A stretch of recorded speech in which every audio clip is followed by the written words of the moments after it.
coming in. The ship's coming in. Hey, Nipper, where's everybody going? Webs, your ship's coming in. The mermaid is just tying up. Come on, let's go. Ship's coming in. Hey, how Tort never seen so good, eh? No sign of me, old lady. I guess I'm in luck. Ship's coming in. Ship's coming in. Grab it, let's get out. Boat coming in.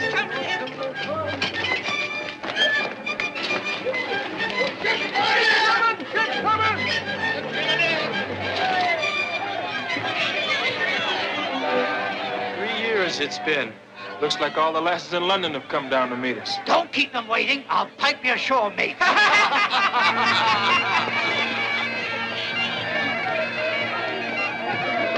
Hold it! You sailors stand where you are. You are Captain Bart Paxton? I am. Bart Paxton, master of the Mermaid, commissioned privateer by order issued under the authority of His Gracious Majesty Charles II. Your ship is declared quarantine. No officer or member of the crew may leave ship under the fullest penalty of naval law. Except you, sir. Have the goodness to accompany me. Have I any choice? No, sir. A carriage is waiting for you on the dock. After 3 years on a scurvy deck, they'll not keep me out of London to neck. Me neither. I'll nip a herring in Gin Lane or know the reason why. I'll jump ship. Go over the side and you part company with me. I'm pledged to obey Admiralty orders. But, Captain, we've been 6 months without sight of a female. If I can't pipe us ashore, we'll pipe them aboard!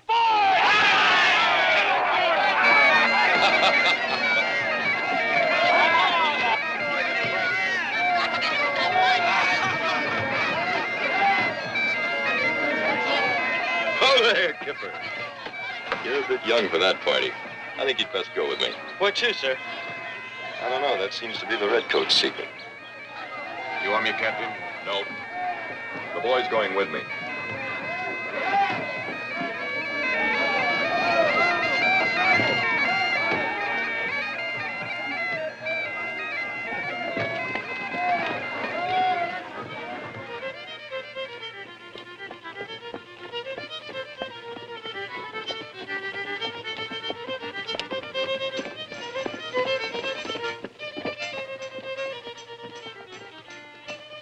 Do I need an escort to a dingy rum house? A certain gentleman acquaintance of yours is waiting for you inside, Captain. Right this way, please. You'd better stay here, Kipper. Aye, aye, Captain. In here, sir.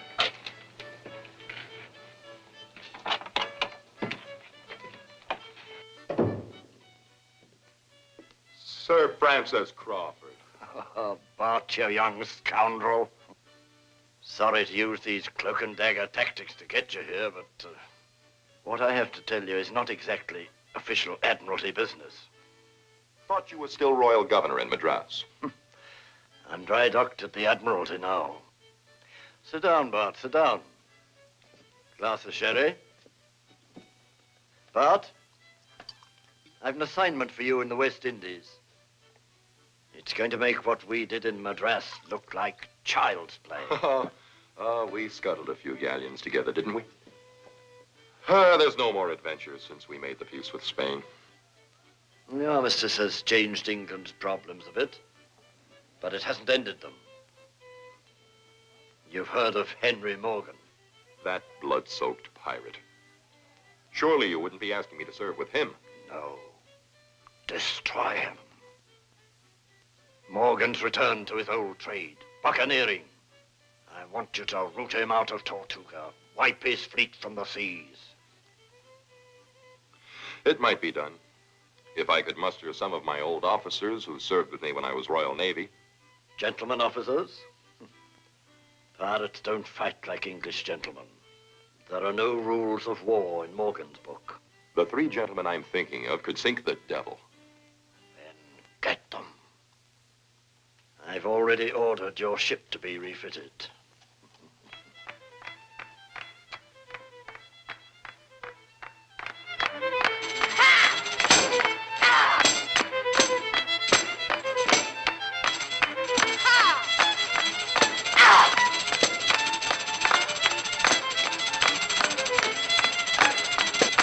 Kipper, do you think you can find these addresses for me? With my eyes closed, sir.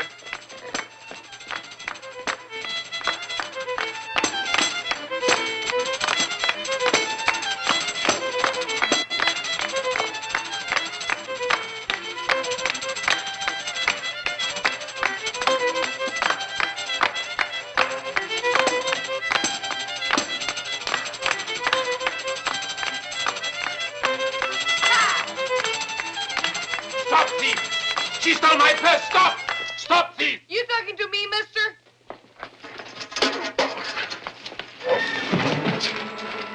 Get in, Fox. The hounds are at your heels. Let's go, you blasted gentleman! Thank you, sir. Come on, you little thief. It's the gallows for you. Wait a minute. The gallows? Just for stealing a purse? It's the law. Get them! They're working together! And the horn! Watch out, Bucko! Blast the way! Come on! You're not sticker! Use your tongue sticker! Let him get her! Come on, Bucko! You kill threat!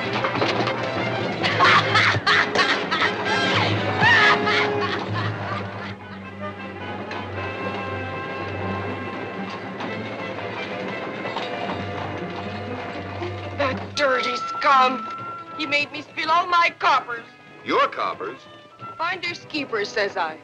Anyway, who's particular? The law that punishes petty thievery. Who's the thief? I am an actress. With two very visible assets, I'd say.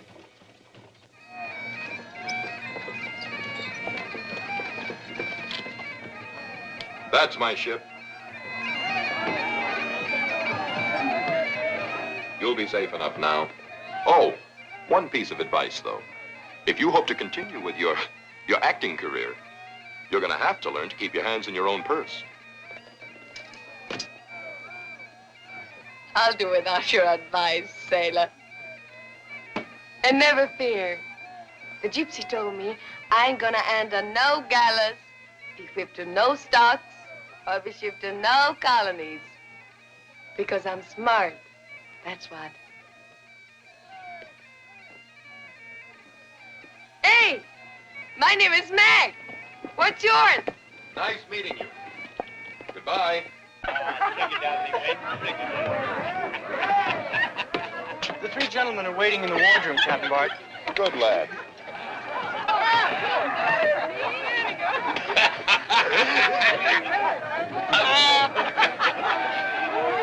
Kipper, tell Bonnet to start clearing the deck.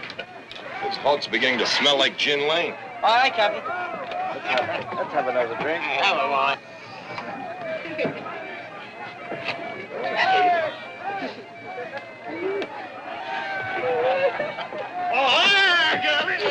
Go me, you blasted bastard!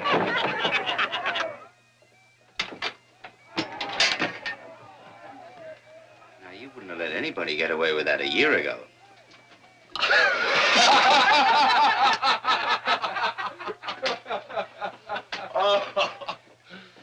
Percy, dripping lace like an admiral's gig. Would never have known you. Any lady got her grappling hooks into you yet, Reginald? Oh, I can still outsail the best of them, Bart. Well, look, never mind about us, Bart. What brought you home so quick? I have a need for your talents. I have a cruise in mind that'll take the stench of the land out of your lungs. That is, if you still have the stomach for adventure.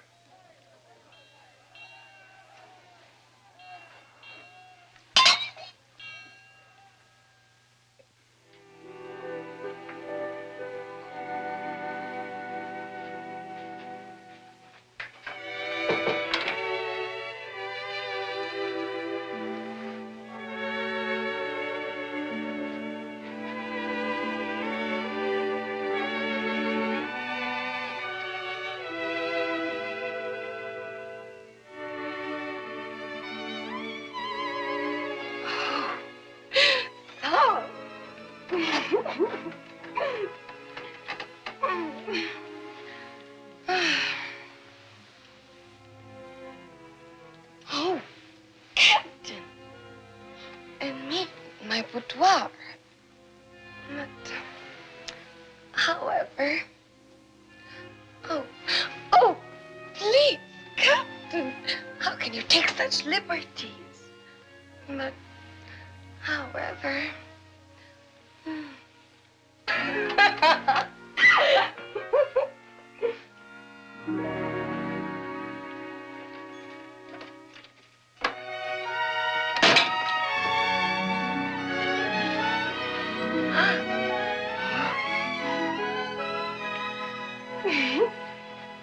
But, Bart, it makes no sense. Only last year, the Crown was lavishing honors on Henry Morgan. Yes. Gave the cutthroat a knighthood and the governor's palace. A year ago, we were at war with Spain. England had no fleet in the Americas. The Spaniards did. We could have lost that war 3,000 miles from home. Morgan was our only naval strength in the Caribbean. Ah, so we had to pay his price. Now he's more powerful than ever. Only 1 out of every 10 of our own ships manages to escape him in those waters. 9 out of 10. That's a pretty fat haul for Morgan.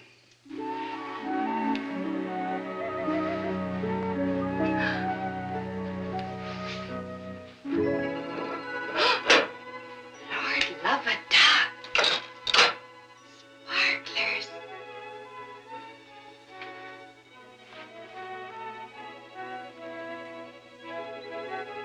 Fit for a duchess. Too bad that blasted sailor can't see me now.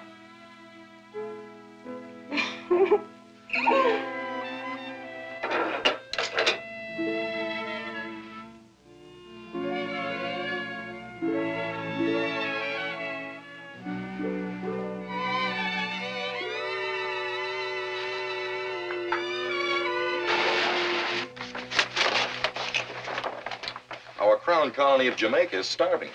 Not 1 ship has gotten through in months.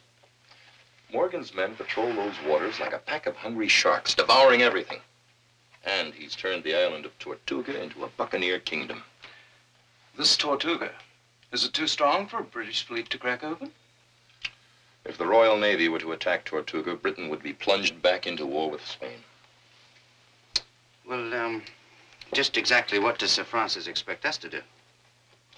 Acting on our own, unofficially, as privateers, we can provision Jamaica and then smash Morgan. 1 old ship and 100 men to conquer a pirate kingdom? That from the best gunnery officer in the Royal Navy.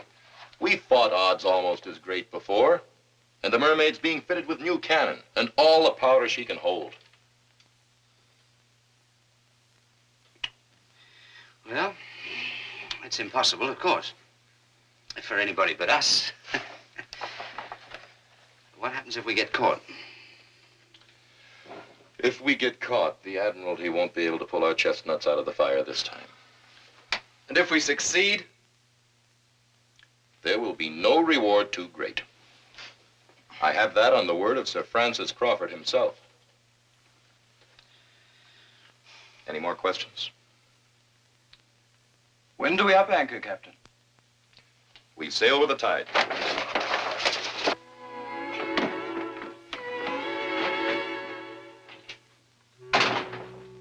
Oh, Captain, you startle me. But, however... Get out of my bed. On your feet and fast. Don't you talk to me like that! That ain't the way to get on my good side. Who invited you into my cabin? I invited myself. That butcher was waiting on the dock. You wouldn't want me chopped into a sausage, would you? It might be an improvement. What's the matter with you? Ain't I swell enough for you that you've got a good look? I am what I am, and I'm proud of it. There is duchesses that's got no more than me. Some I've seen had less. Put me in silk. Give me a little jewelry. You couldn't tell me from a fine lady. Well, can I cut your tongue? Could you tell me from a lady? It takes more than silks to make a lady. What's a lady got I ain't got? Something in her manner that makes a man take off his hat. All the silks of Cathay on you, and you'd still be what you are. Common? Let's say untaught. Listen, you blowfish. I'll see the day you drop your hat to me, that's what. Anything is possible. In the meantime, here's half a crown. Take it, and... You grubby smelt, you fancy barnacle bilge rat!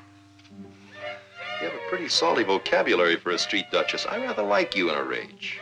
Oh, yes? Then you're going to fall in love with me.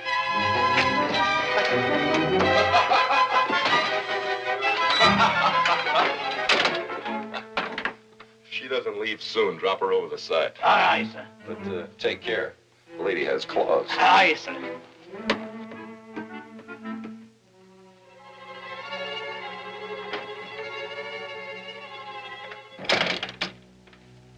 Rushing me out with a half a crown. Half a crown.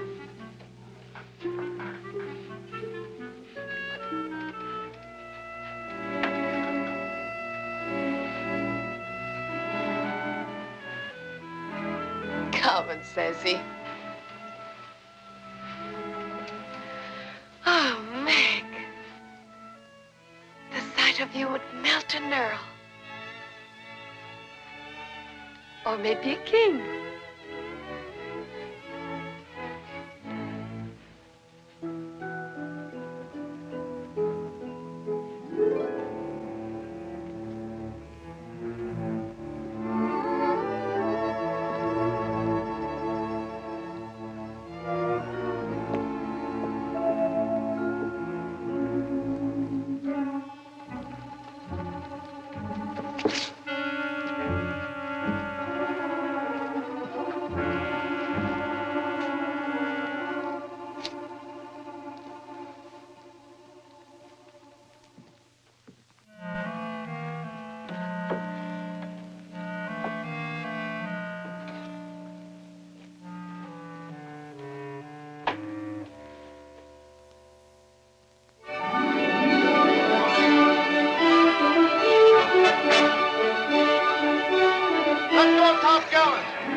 Gunmen at the ready!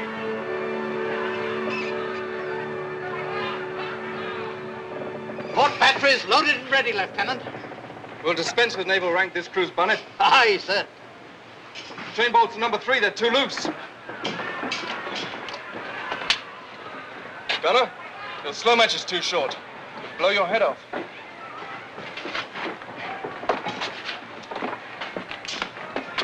Percy. Look a sight more seaworthy than the London dancing master who signed on. A whiff of salt and I grew back my fins, Bart. Can you lend me another powder monkey? Skipper, Aye, sir. lend a hand. Aye, sir.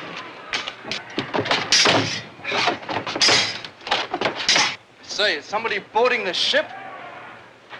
Pee-wee, giving some pointers to the crew.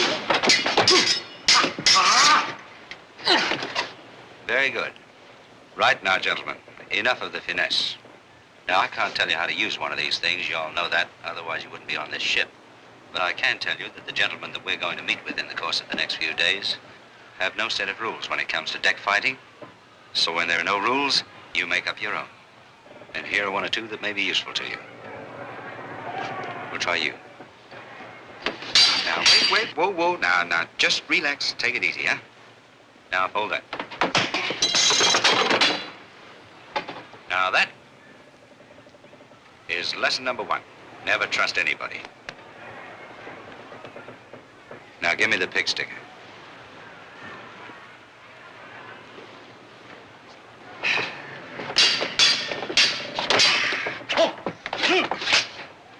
And that is lesson number 2.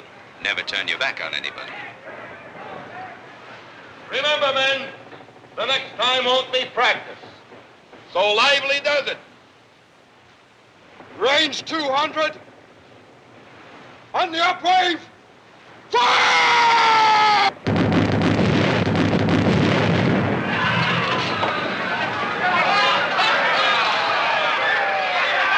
Not bad for a beginning. Now for the starboard guns!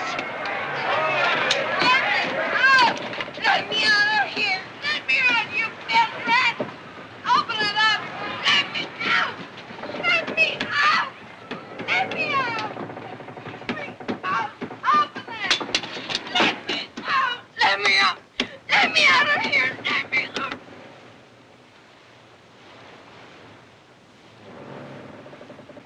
I thought there was a battle. All right, topside you.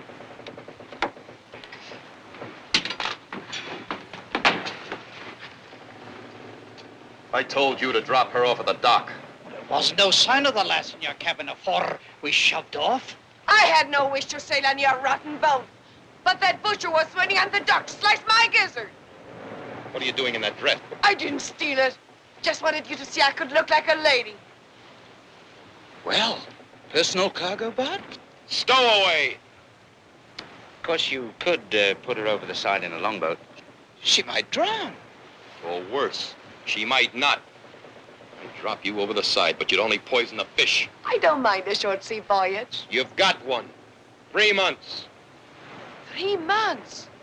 Just where do you filthy swabs think you're taking me? You're on your way to the colonies, my girl. The colonies. You'll take your meals with us. You'll sleep.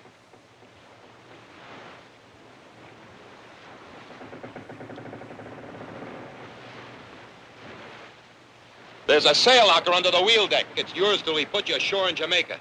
What do you expect me to do in Jamaica? Use those brains you're so proud of. And you'll stand a better chance of avoiding the hangman's rope if you'll stop trying to look like a lady. Oh, you dirty kidnapper! Your quarters. Stay in them. With pleasure. And just see that you and your other bill trats stay out! One other thing. Wash your face, lady.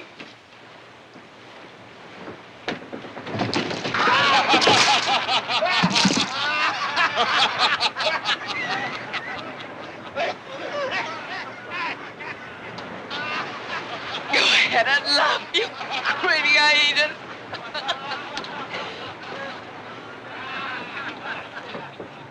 A trim-looking bit of goods. Yes.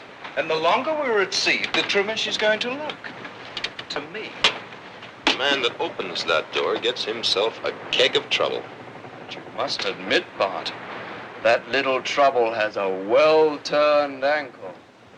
The starboard cannon have a well-turned barrel, gunnery officer Percy.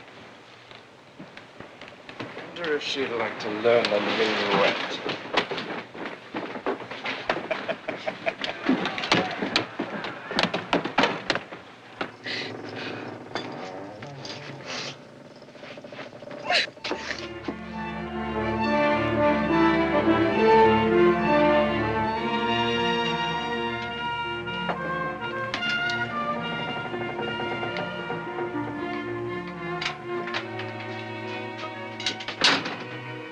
What did I do now?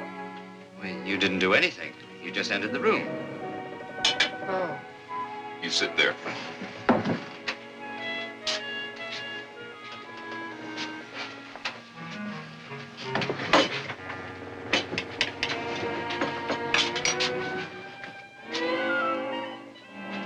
Are you swabs gonna do that every time I get up?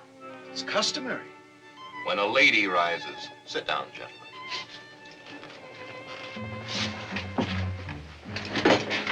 A bit of chicken, my little dove?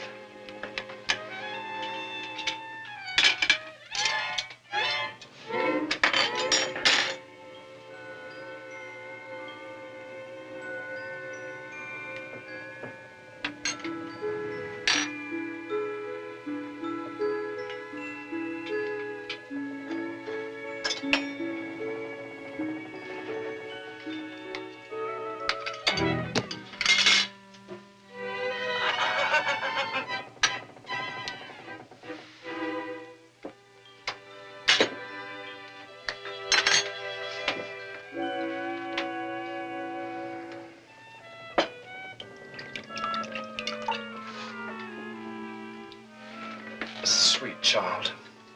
A lady, when she drinks, holds her glass so, with a little pinky raised so.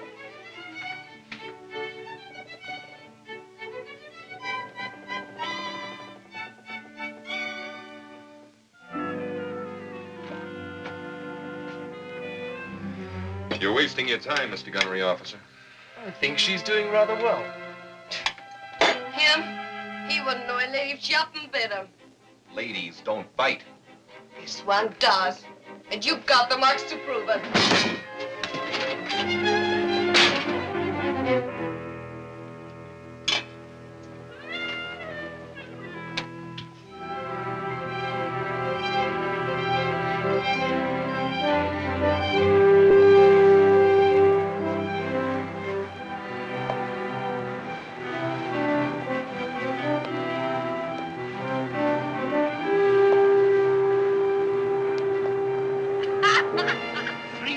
In a row the lass has made.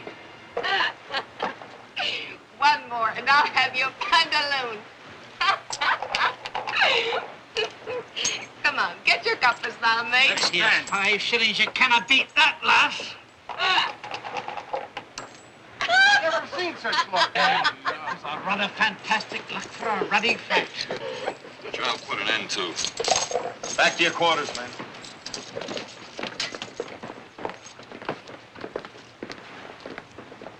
A lady doesn't crawl around on the decks dicing with a crew. Why, you blabbermouth slob? I want honest. Really, I did.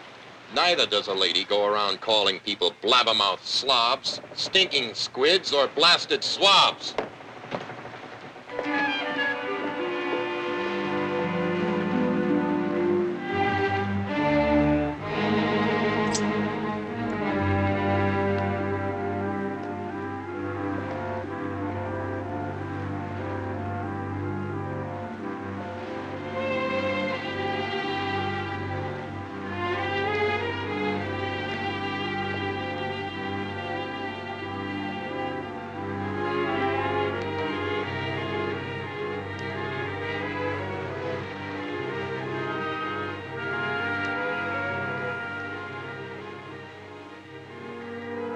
One of the crew said you was a king. Are you? In my land, I was a king, with 20,000 warriors at my command. Then tell me, what makes a girl a lady? You know, what they doff their hats to. I'm not sure I'm the right king to answer that question. Ain't kings and ladies the same wherever you find them? That may be true. Well, I've been improving my manners some. Manners are what you wear on the outside, like clothes. But thinking of other people before yourself, trying to help them, that comes from the inside. Yeah. And what will they be doing to you while you're trying to help them? Do unto others.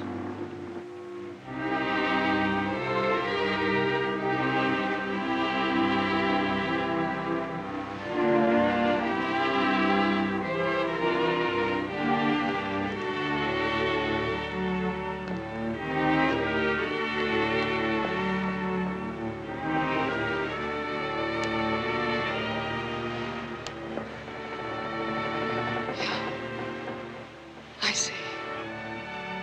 It's supposed to work both ways. No,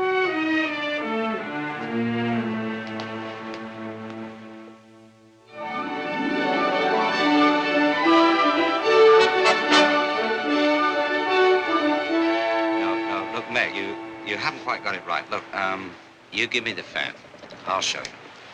Now, first of all, when a lady wants to attract a gentleman's attention, she must flip the fan, so. And then walk, so. Flutter the fan, and then flutter the eyelids, so. See? Now you try it, huh? That's, no, wait a minute. Look, you haven't got it right. Just, get the, round this way a bit. That's it. Now we, put the fan there. So, now, flutter it. There you go. So, see, you learn so quick, don't you? I appreciate all you're trying to learn me. But do you have to wrestle while you show me? Trade that fan in for a musket, Pee-wee. You're in charge of target practice. Now!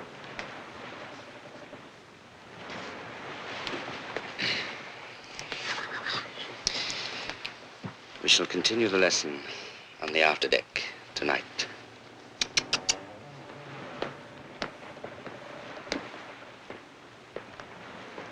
Now, my little dove. We left off our last lesson with the more intimate steps of the minuet. Come along, child.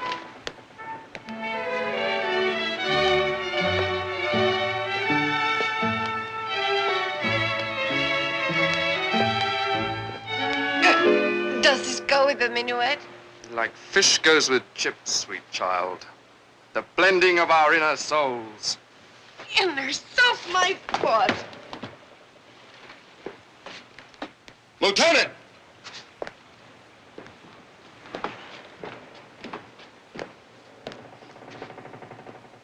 There are some 9-pounders on the gun deck that are more in need of your attention than this baggage. No need to be so rough on the girl, Bart.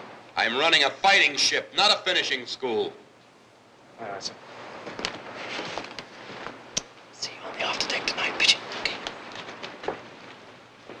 When I told you to stay away from my crew, that meant my officers as well.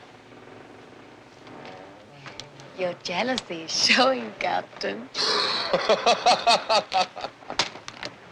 It's more like it. You haven't changed. I ain't a lady yet, but I'm learning.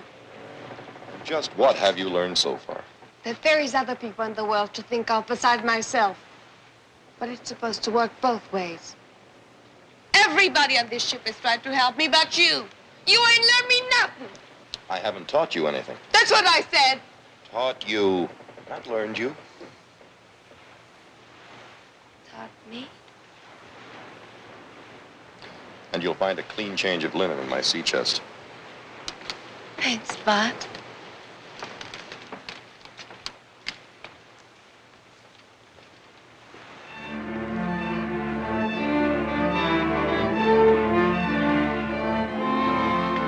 Fair lady of the waves. We are your devoted slaves. Hey, that's good.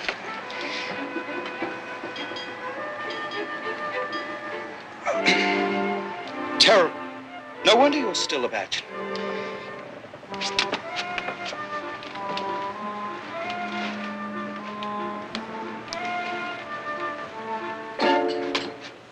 Looking for someone, Lieutenant? Just seeing to the powder and shot. Moonlight inspection, eh? Yeah. And what's the wine for? Priming the cannon?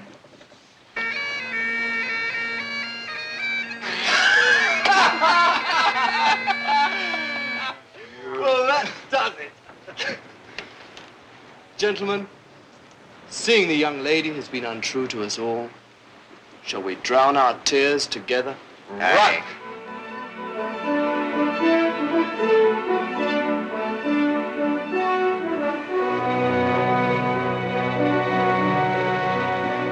Sail ho! Wear away! Off the starboard quarter!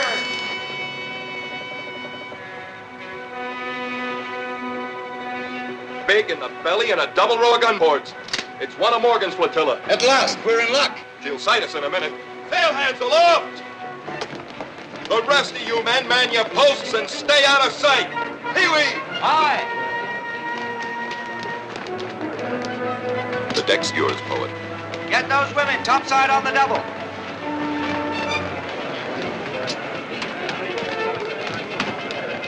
Bart, I want you to know that only for England would I do this.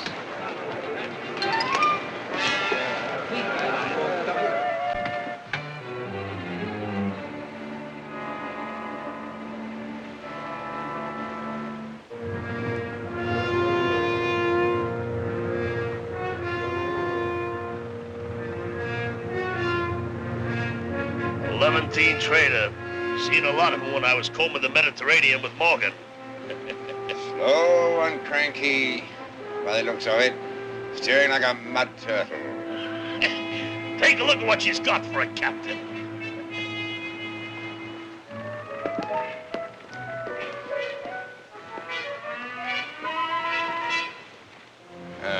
It's plain to see he's no Siamese fighting fish.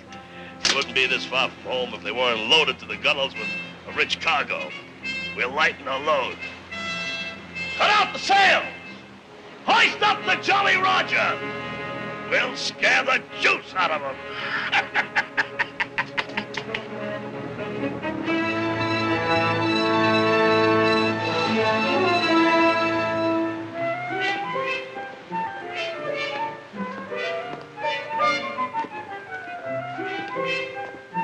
They're closing under full sail.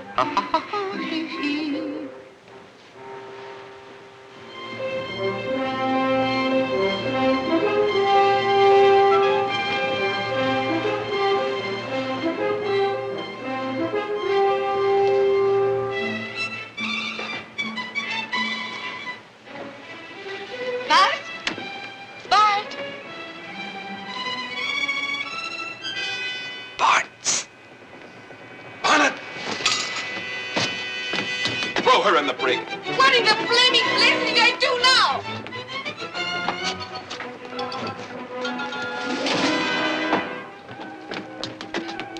Come along, girls, your promenade. Ow!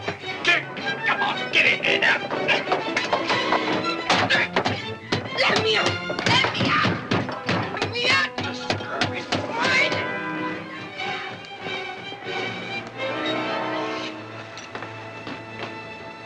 Roll out the red carpet. Oh, it'll be red, all right. Gamble, spill the wind out of her sails so they can catch us.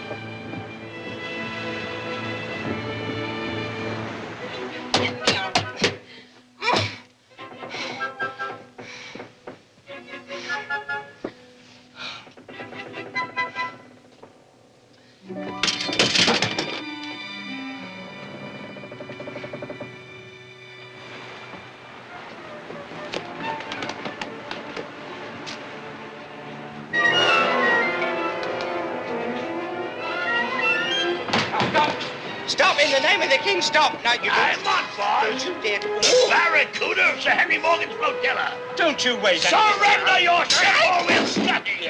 Please, have mercy, sir, please. I'm just Pee-wee. Oh, true. And you know, just a very peaceful man.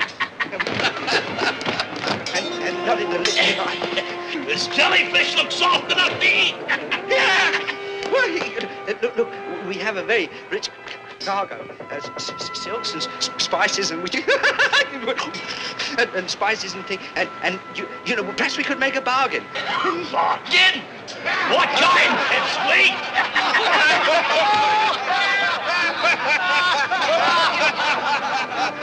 What kind of bargain? This kind.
Roll their cannon over the side, Bart. Hated to see them go, but we've no space on our decks. I've a mind to cut off your ears as a present for Henry Morgan, but that's a privilege he may be wanting for himself. Get back aboard your ship. You gonna sink us with all hands? No. Send you back to Tortuga. You've enough canvas left if you don't run into weather, and enough food and water so you don't starve or choke. Why are you being so generous? Take a message to Morgan. The King of the Ocean sends his compliments to the King of Tortuga. Tell him I'm selling my cargo and yours in the market at Jamaica for a fancy price. Then I'll be back for another load. Bonnet, pipe the Barracuda aboard his ship.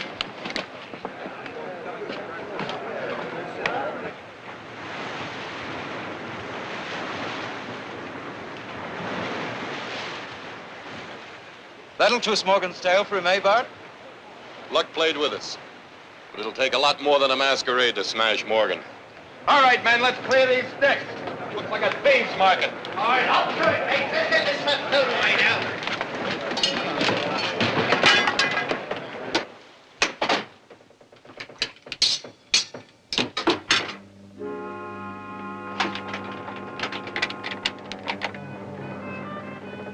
All right, out.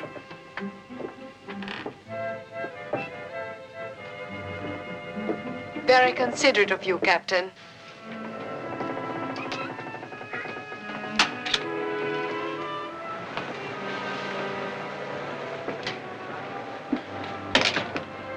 Just because I've become a lady don't mean I'm so delicate you have to lock me up every time you hold target practice. These men weren't wounded in practice.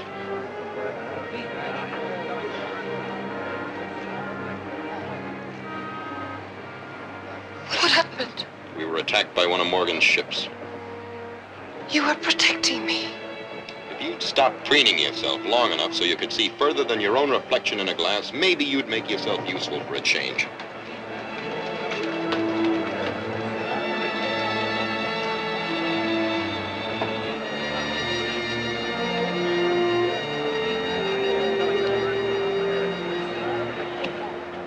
I didn't grow up in the streets without learning how to patch a busted noggin. That is, if you don't mind my lending a hand. I'd be grateful for the help of a real lady.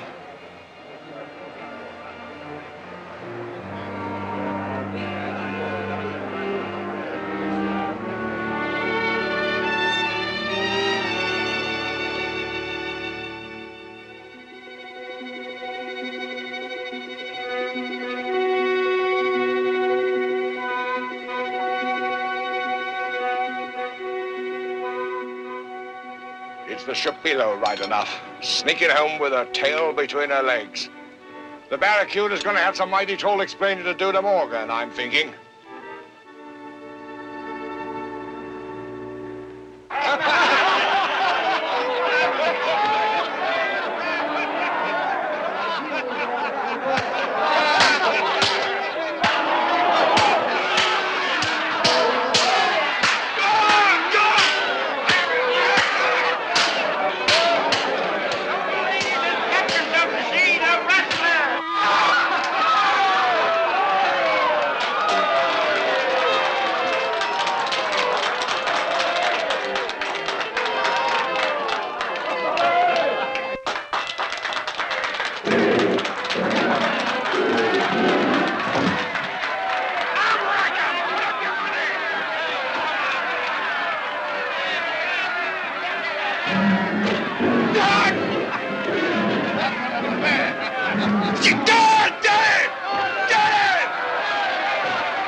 I'll wager you 10 pieces of 8 on the Slade, my lord. Always an eye for the big muscles, eh?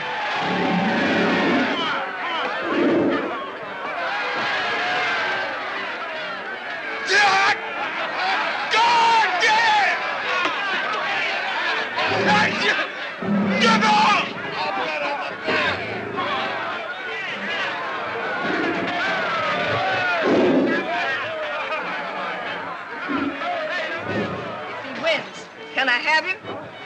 Which one? The man or the bear?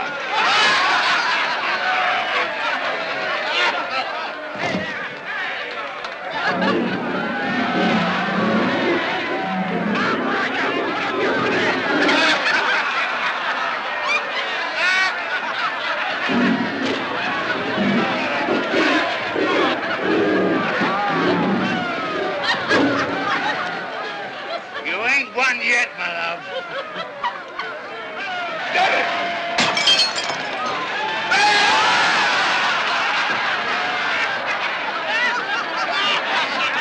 Ten pieces of eight, Lola, my belle.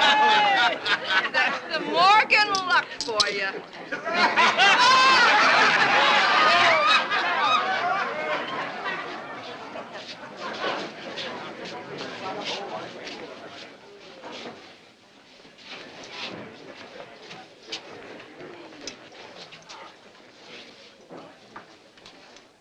From what the Ogeron reports, someone's drawn the Barracuda's teeth.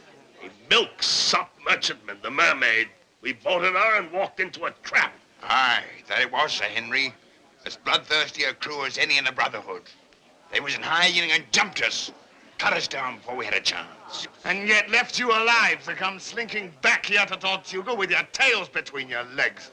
Aye, with a message from the captain of the Mermaid. King of the ocean, he calls himself. He said to tell you that he'd take the booty he filched off us and sell it at the marketplace in Jamaica. And then he'd come back again for another cargo. We're gonna let this king of the ocean do this to us, my love. You blasted idiot. I've a mind to sling you up from your own yardarm for letting this mountebank slip through my blockade.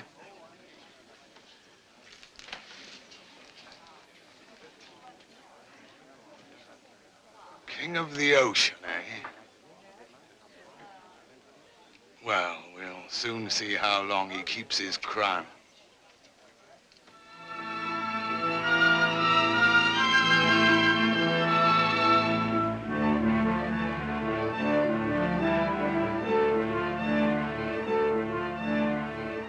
Could be one of Morgan's ships. Ah, her flag is British. A British ship, fat with cargo by the looks of her. How did she slip through the blockade?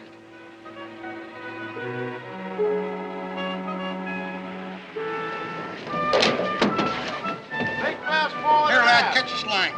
Spring lines out. Swing booms to cargo hatches. Stand by to take a line there. Make fast mooring lines. Forward aft.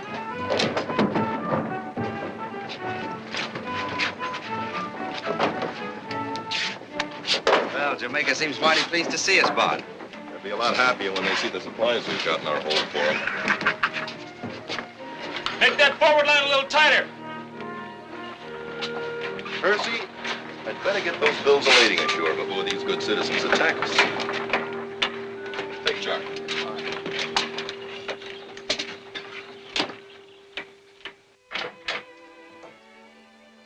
Stealing? No, just looking.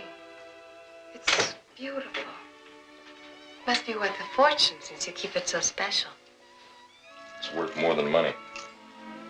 It's my mother's. Morgan's men overlooked it when they boarded the ship she was sailing on. Did your mother escape, Bart? My mother was still a beautiful woman. Morgan carried her to Tortuga. She died there. It cuts deep. Done it. I think it won't be long before I settle accounts with Henry Morgan. The merchants are getting impatient, Bart. Coming! You can keep that finery you're wearing. Oh, I couldn't. Really. But however...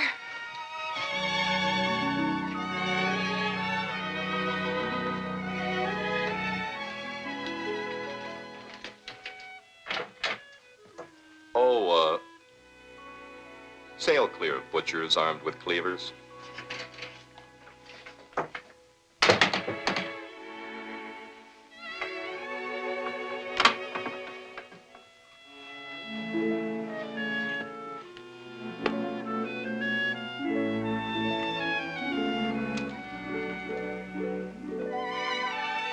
With love to Lady Margaret.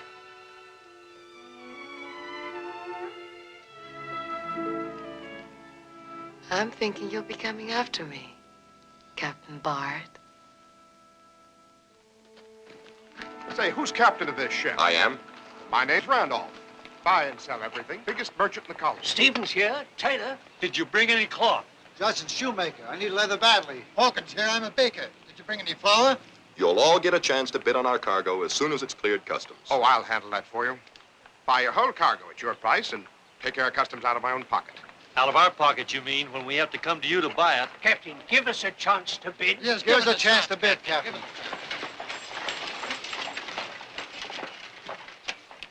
You'll find Jamaica near starvation, thanks to our governor here. Is this your ship, sir? The Mermaid out of London, Captain Paxton. Percival Smythe Jones, my mate. At your service, sir. And I'm Sir Thomas Moderford, Royal Governor of Jamaica. Captain, yours is the first ship to make its way through Morgan's blockade in months. Our own merchants refused to send their ships out of this harbor. To lose them to the pirates? They'll rest safer in port, thank you. The pirates gave you no trouble, sir? None we weren't prepared for. Appears you came through without a scratch. A few bites, but Montbar's the Barracuda came off the worst for it. Captain Paxton here had more luck than your flotilla, Sir Thomas. Morgan's ships jumped my fleet before the wind had caught the sails. They have an efficient spy system here in Jamaica. I thought it was England's policy to keep hands off Tortuga. Paper policy may do for London, sir. But it is not mine to cringe under piracy without striking a blow. Oh, let's get down to business. You'll just give me your bills of lading, Captain. Sir Thomas, as a merchant, I must turn a profit. But I'll not trade on human misery. I'll be grateful if you'd accept the responsibility for seeing to it that my cargo is distributed at a fair price. Gladly, but... Well, it seems the quickest way to get it to those who need it the most. I promise you speed and fair dealing, sir. And I promise you're a fool, Captain. As soon as we've dropped cargo, we'll set sail and try and get another shipload through to you. You are a brave man, Captain Paxton. Generous and brave. I hope my luck holds. Thank you, Captain. Thank you, Captain. Gentlemen, your help will be appreciated to set a fair value on Captain Paxton's merchandise. That we will, sir. You will, sir. I shall clear this with the customs inspector at once.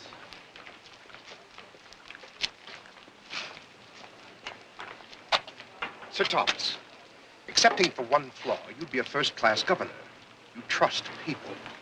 Has it crossed your mind this man Paxton may be one of Morgan's men?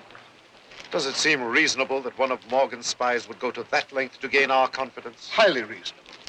When only one ship in almost a year has gotten past Morgan's blockade, and her captain can hardly wait to put back to sea, I, for one, would like to know something more about him before I give him my full trust. Good day, Sir Thomas.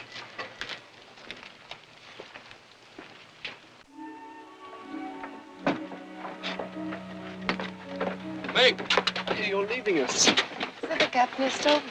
But what are you going to do in Jamaica? I might do to end my career in the theater. Here. Here's a sovereign. Just to help tide you over. And here's another. A lady should have money in her purse. Thank you, sirs.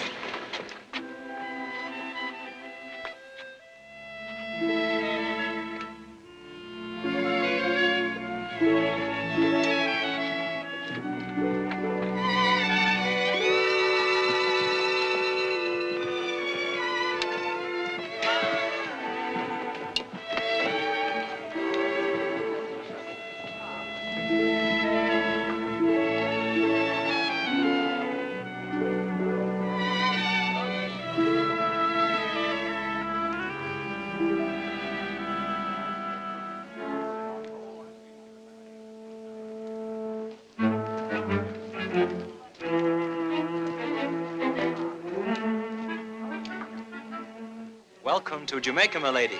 Can we be of any service? Well, I'd like to find an inn. To be sure, to be sure. Johnson, fetch a carriage. Follow me, my lady. We shall start the distribution of these goods first thing in the morning.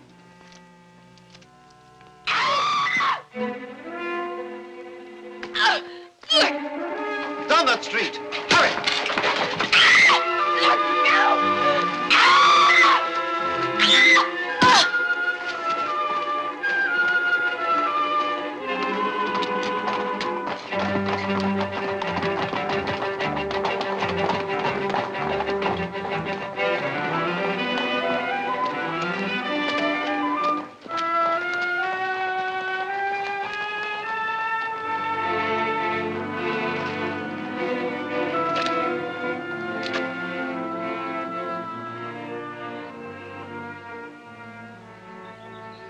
get this lady to the carriage.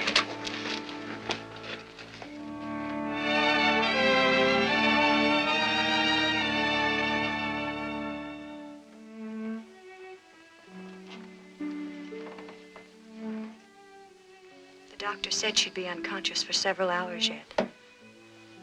There's no need for you to remain, Thomas. I'll stay with her. Thank you, Phoebe. Lovely. I wonder who she can be. Patience, Thomas. The girl will tell us soon enough.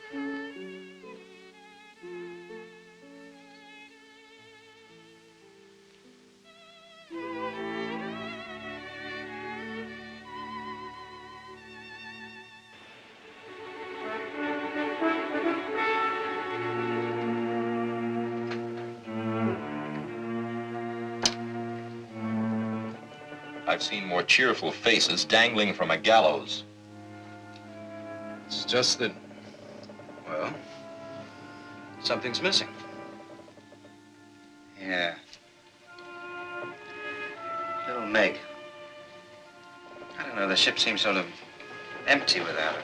Quieter, too. It was a cruel thing, Bart, to set a poor defenseless creature adrift in a strange port.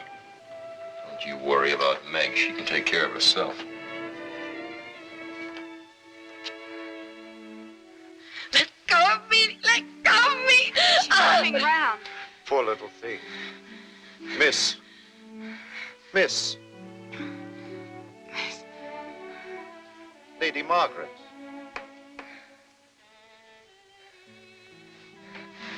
Poor Fred. He hit me. It's all right, Lady Margaret. Try not to think of it, Lady Margaret. You're safe here with us.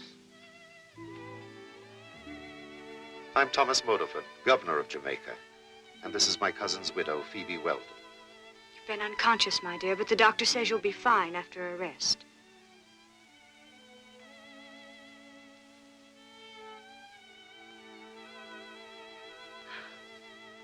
How did I get here? Later. You still have some recovering to do. Try to sleep. Phoebe will stay with you. You're very kind. And you are very lovely, Lady Margaret.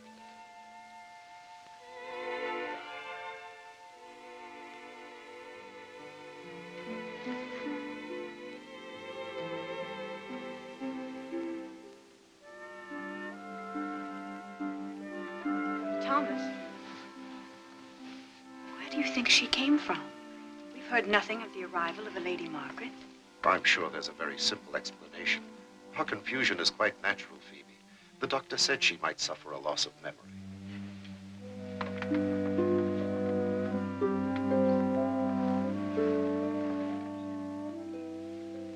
The doctor ordered rest, Lady Margaret. I'm Lady Margaret. Yes, so you've told us. What a beautiful necklace. An heirloom? Yes. It belonged to my mother.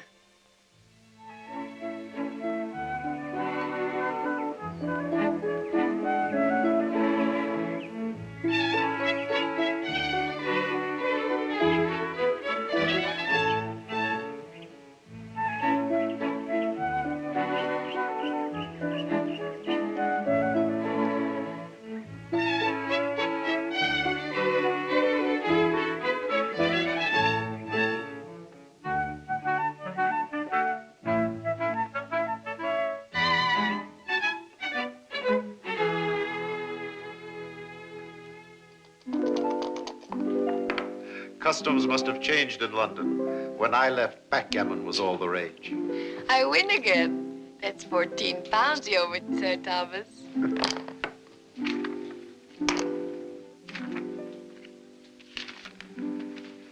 Our doctor hopes that as the effects of the blow clear up, you will remember everything. But I don't want to. I don't want to remember anything that happened before I came here. I'm glad. It's your turn to shake the tie, Sir Thomas. But how However, perhaps you'd rather like to take a stroll in the garden?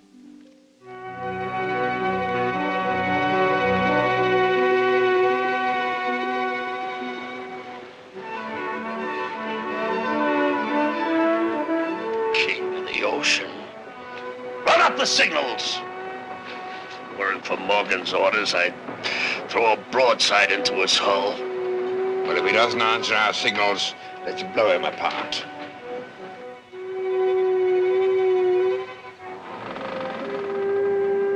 They're signaling us to follow him, Bart. Could be a trap. Follow him, Mr. Gunnery Officer. Follow him and we'll find out. But keep your powder dry.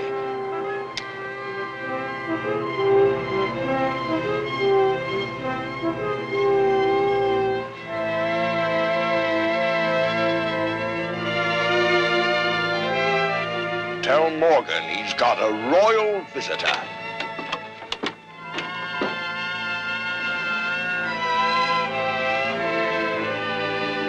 Drink with them. Joke with them. But above all, keep your wits about you and a sharp eye open. When we leave Tortuga, this map will have to show fortifications, number and position of cannon, powder magazines, arsenals, best landing places and routes of approach. Everything that we'll need to know for an invasion. And we have to carry it all in our heads. It's rather a large order, Bart. Not if we split memory 4 ways. Pee-wee, take the fortifications. Percy, the gun positions. Powder magazines and arsenals, Reggie. I'll take the landing places and routes of approach. Good luck, gentlemen. And remember, in Tortuga, we are not gentlemen.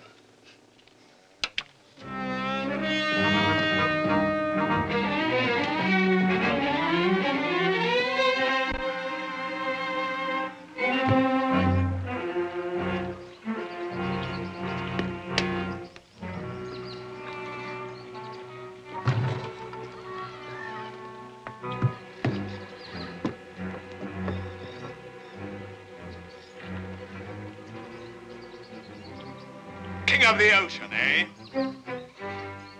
Have we met before? Did you ever ship under me? Ship under you?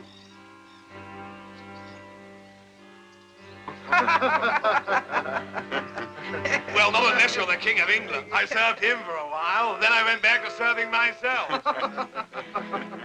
If I were King of England, you wouldn't serve me. You'd be my partner. Well, your partner.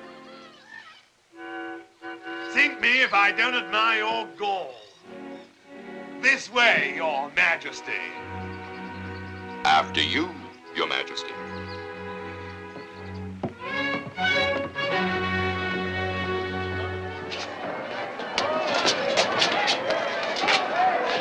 This is the captain of the Zuyder Zee. He claims the Dutch governor of Curacao will pay his ransom. Well, for your sake, I hope you're right. Because it's either ransom or the rope. Sir Henry is so soft-hearted with sailors. We have no market here for white slaves. Or for our plundered cargoes, either. But there is. A rich market. And only I hold the key.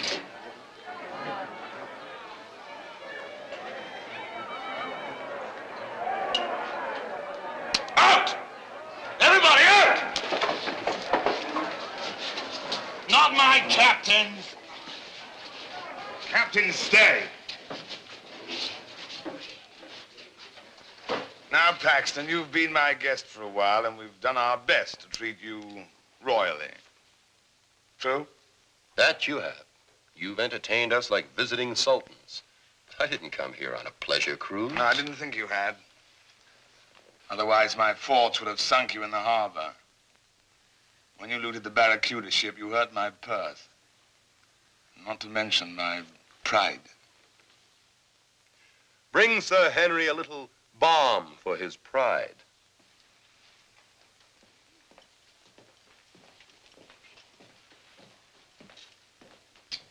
What did you send them for? Sir Henry, I don't think you trust me. Oh, like my own right hand.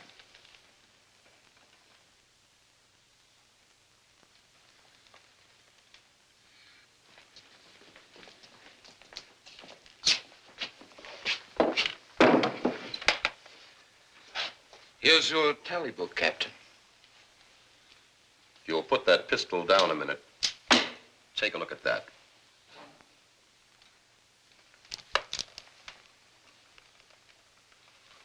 On him, you knuckle brain. See from Captain Montbars. 1 gold ring with ruby, 90 pounds.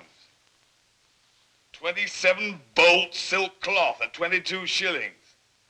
100 hogshead of fine canary. By the devil's teeth, what's this? Bookkeeping.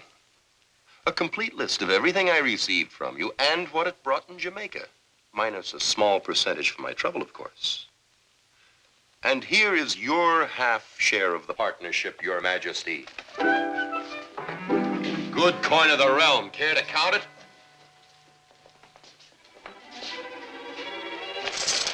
Well, blind scarf!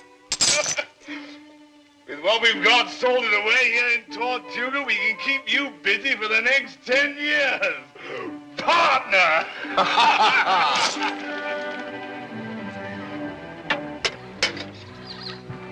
That's the last load. Our holds are bulging. And so will be my coffers when you return, partner. No chance you'd be forgetting to do that, would there now? What? Lose another rich cargo? No, Morgan. I value our partnership too highly for that. Get those longboats back to the ship. How about me making the run to Kingston? You never take me any place. What do you mean? Didn't I take you to the siege of Panama? And keep your eyes off Captain Paxton, or I'll knock the eye off you guys.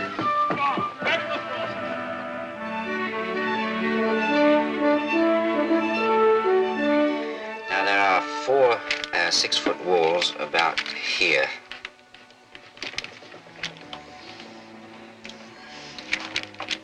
Arsenal and powder magazine here. And here, 2 batteries of 9-pounders. Gentlemen, that completes a very pretty picture. Now all we need is an army and a fleet. Let's hope we can convince Sir Thomas to supply both.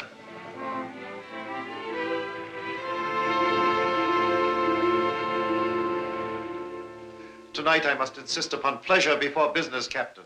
The Lady Margaret is the most refreshingly charming woman in the world, isn't she, Phoebe? So you've said. At least 10 times, Sir Thomas. And that's the way a man in love should feel, I judge. Judge for yourself, my friend.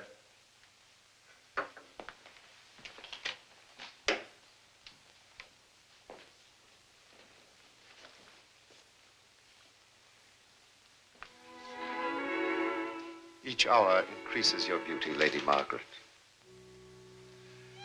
Captain Paxton, the Lady Margaret, my bride-to-be.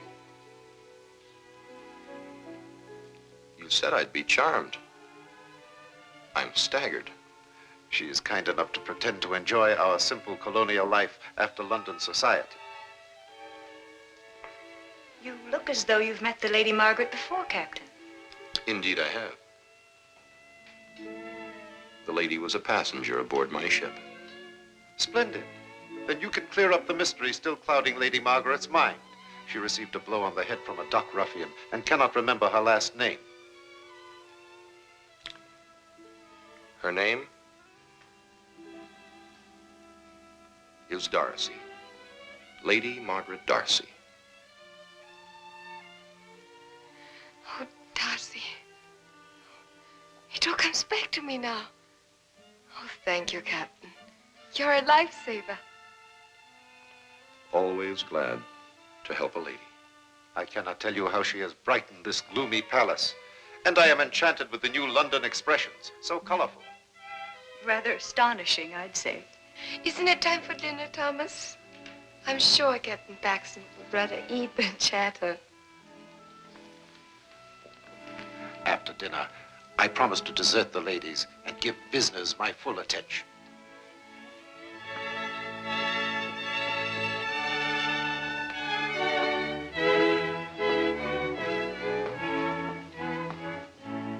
I'll assemble the Colonial Council here tomorrow afternoon.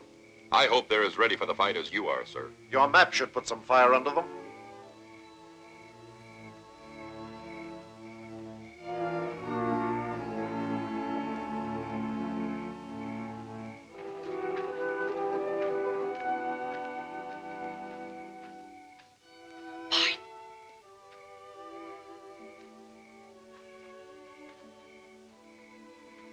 Bart, you're an angel.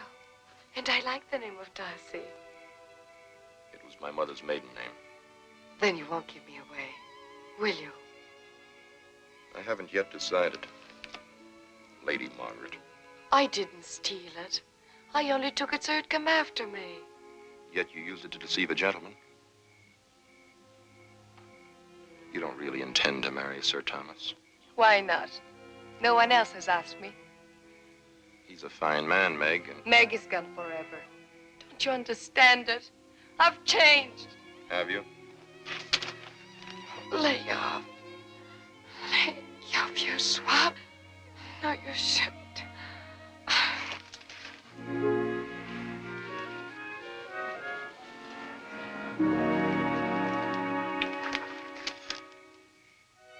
Now ask yourself if it's Sir Thomas you love. Hey!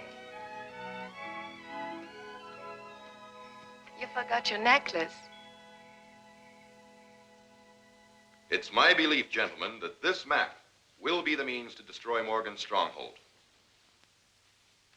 But I'd be less than honest if I didn't point out that the cost may be high in men and in money. One question, Sir Thomas, before we risk either.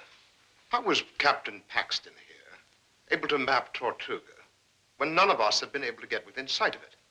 Can it be that he's secretly on good terms with Morgan? I remind you, sir, Captain Paxton is a guest under my roof. And what better place for a Morgan spy to hide than under your roof? We know nothing of this man, nor where he got his rich cargo. It seems to me that it's quite possible he leads us into a trap. Your point would be well taken, Mr. Randolph, with one exception. I hear the captain has already served the crown as a privateer. I say scratch a privateer and you'll find a pirate. Piracy's a serious charge, Mr. Randolph. Are you prepared to back it up? Piracy is no private matter, Randolph. If Captain Paxton is charged with piracy, I will bring him to trial. And if he or any other man is found guilty, I will hang him. Are you prepared to make a formal charge? No, not at this time. It would seem to me that if we are to trust Captain Paxton, we must also trust his plan. And since there is no one here with a better one to offer, I suggest we back it with force. What force? The militia can't be used without breaking the treaty with Spain. True enough. But volunteers can go. Give me 300 men and the ships to carry them, and I promise you I'll smash Morgan's stronghold. I'll get you volunteers to fight Morgan. And Mr. Randolph will supply the ships by requisition from the King's Crown, ready to sail for Tortuga tomorrow morning at sunrise. I still don't like the sound of it, but I'll do my part, gentlemen.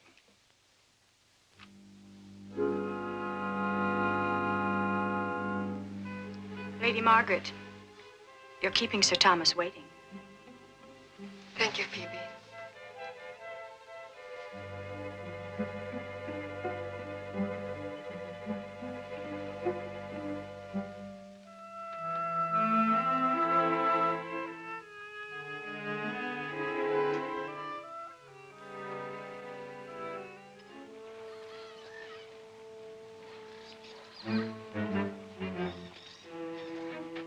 Move bars. Yeah. Quickly, shove off.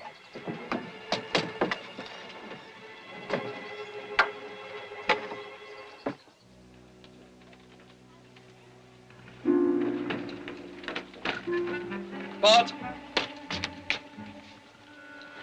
We're all ready, Cap. Signal all the ships of the flotilla. We sail at once.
I'll remain here.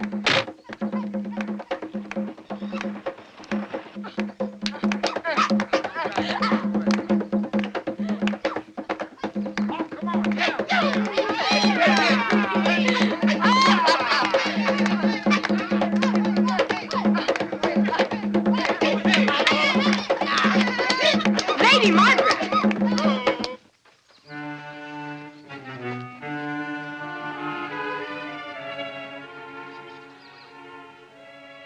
Lady Margaret, what's the meaning of this? I knew your little game of playing lady would start to wear thin. Don't ladies dance in Jamaica? Not barefoot. You masquerade fool Sir Thomas, but not me. I suppose you are going to tell him the minute he docks. That may not be necessary. The flotilla won't return for at least 3 weeks, which should give you plenty of time to pack your things and be gone. Ha! You love him yourself. That's how the wind blows, don't it? If I thought you were really in love with Thomas, I wouldn't raise a finger to stop the marriage. But I saw how you looked at that long-legged sea captain. Margaret, I know where your heart lies. You'll be happier if you follow it.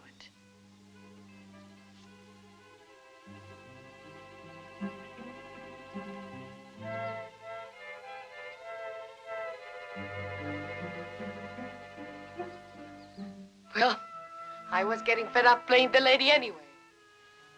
Don't worry. I know when the kegs run dry. He's all yours, my lady. Margaret,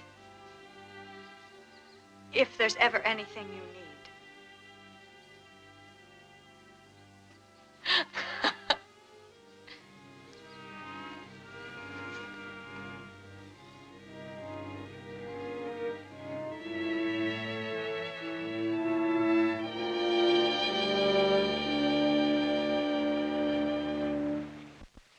Reggie, you'll take command of the flotilla. Stay just out of range of the harbor cannon. The rest of the force will land here, on the windward side of the island. Open fire at dawn to cover the landing. Right. Broadsides at dawn. What about this wall? Won't they sight us? I don't think so. Anyway, the trees on that part of the island are thick enough to cover the landing party until you're practically under the wall. And might I ask what you will be doing all this time, Captain? Blowing up the powder magazine. The explosion will be your signal to attack. Won't you need any men with you? My chances will be better alone. We'll swing the cannons tonight, Bonnet. Aye, aye, sir. Swinging tonight. Tiny, make sure that all the crew are in the first wave, will you? Aye, aye, sir. Gamble, see that the cutlass men stay with me. Aye, aye, sir.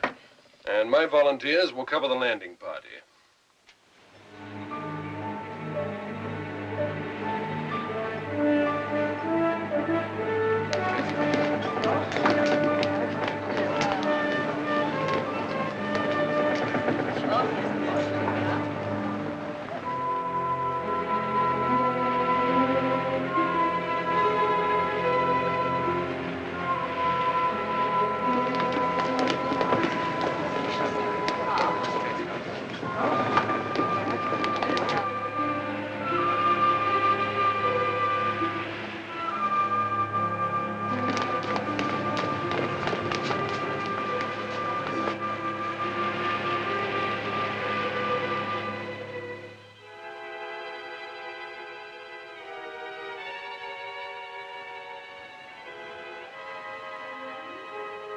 Just as I told you, Sir Henry, your self-styled King of the Ocean has brought all his friends.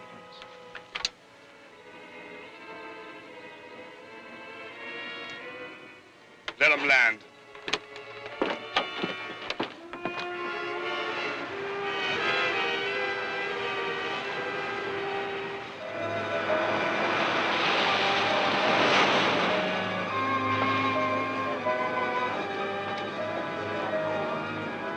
Come on! They're not here by invitation, you know! Come on!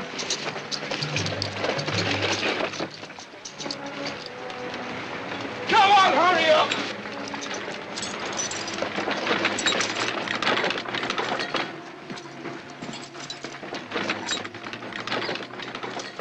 Hurry up! Before bark signal.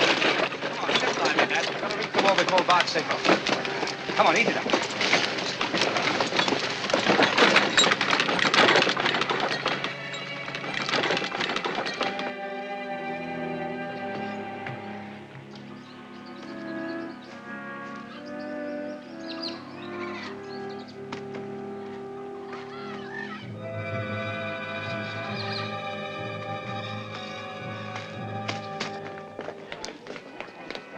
Bonnet! Aye, aye, sir. Time to wake him up. Give him a broadside. Starboard gun! Fire!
So far, they've not seen us. There's no sign of a man on the wall. Don't like this waiting like sitting ducks. Sir Thomas, every moment we sit here lessens our chance of a surprise attack. I say move now. Friend of yours just arrived, Captain Morgan. Only he used the back door. All alone and heading for the arsenal. Tell you what, alive or dead. Well, Mr. Randolph here owes him several favors, I'm thinking. Take him alive. He deserves special attention. Very good, Sir Henry. You too. Come on. Very well. Signal the attack.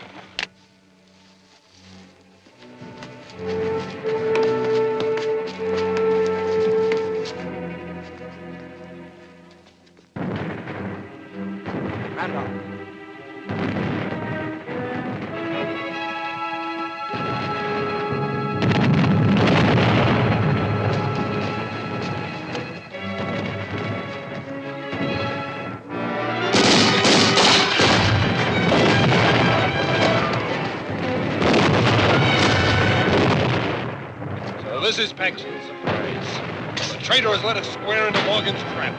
I wish to God I could say you were wrong.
Shouldn't leave through a window like a common thief. The overall, that fuse.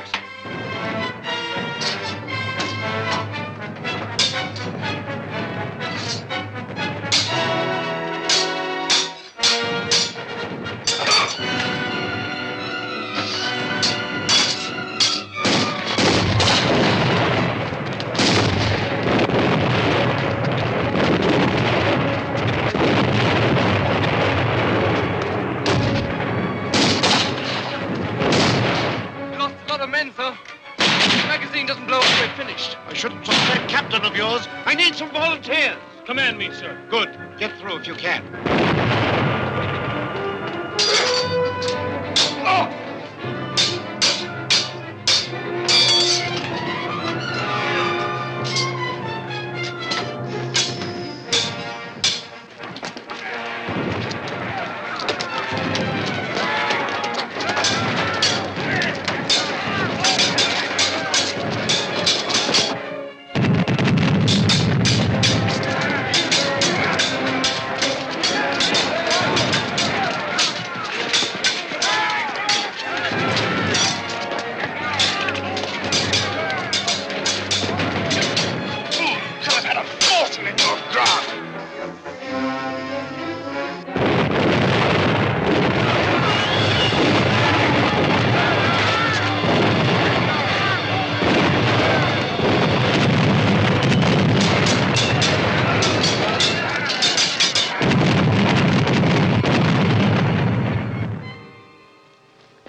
They're still alive. Yes, side by side. And that's the way they will hang.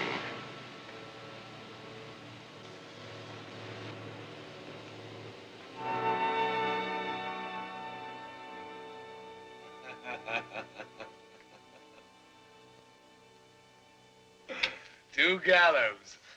Not very economical, seeing they'll only be used in one. I'll grant you one virtue, Morgan. You've no fear of the rope. I'll never end on that gallows. Influence. That's what I've got. In high places in this tuppenny governor's palace. The Crown still owes me a few favors for services rendered at Portobello and Panama.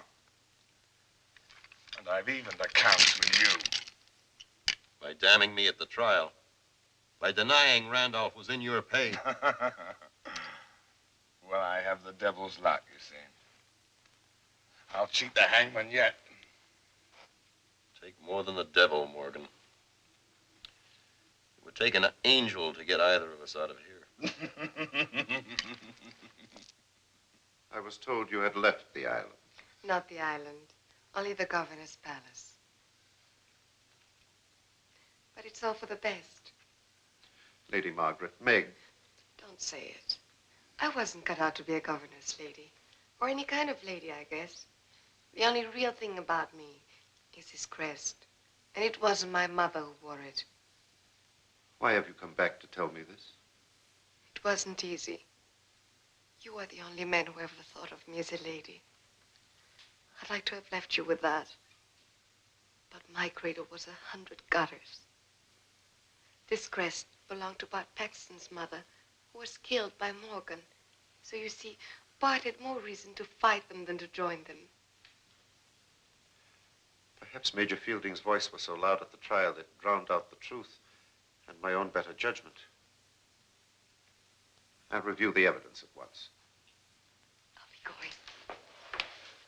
You're in love with Captain Paxton, aren't you? Perhaps. But, Meg, where will you go? How will you live? I'm an actress. I'll get along. Please, give this back to Captain Paxton. Goodbye, Sir Thomas. Jamaica will be losing a fine lady.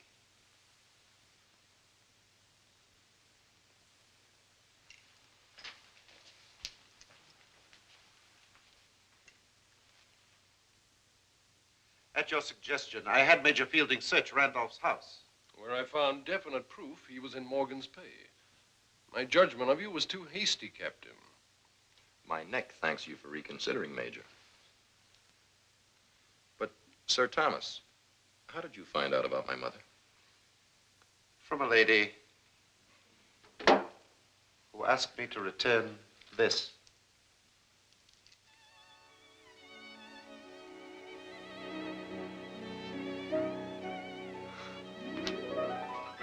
Stop thief! Stop thief! Stop thief! Stop! Let me go, you square! I warned you to sail clear of butchers and meat cleavers. Bart. My lady.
Madagascar, for centuries the bloodiest cockpit of all the seas, where the infamous Brotherhood of the Damned waited to plunder the treasure-laden galleons from India and Cathay, then returned drunk with slaughter to their pirate stronghold of Last Hope.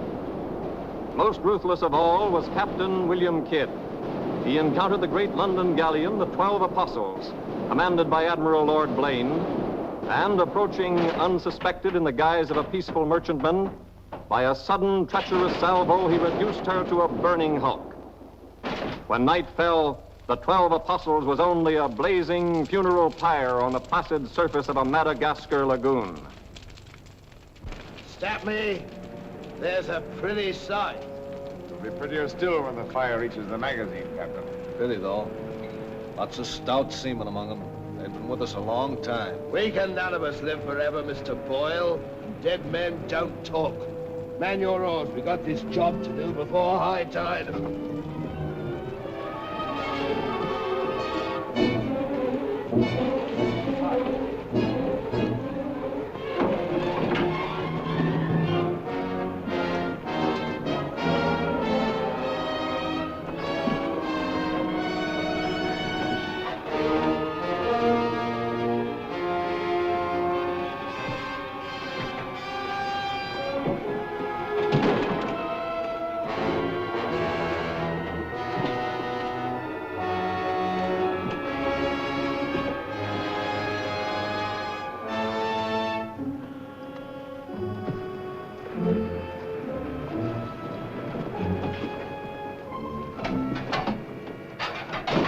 There.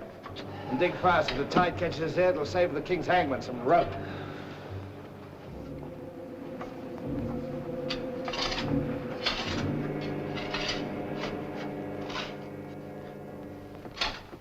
There you are. Deep enough to bury a man in. Give us a hand, mate. All ready, Captain. Down she goes.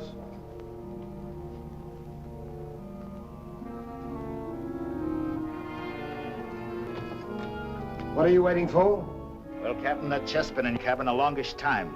And we all thought as how it wouldn't do no harm to open up that chest and make sure that what was in it then is in it now. I suppose you remember what was in it? I remember an emerald necklace that came off that Portuguese ship, El Vengar. And all those pearls that we took from the big ship, the Virgin Queen. I remember a diamond medallion we got from that Moorish galleon off Madagascar. And could we ever forget that silver casket with the arms of Lord Blaine that you claimed for yourself after the taking of the 12 Apostles, sir? Your neck will be stretched as long as your memory one of these days.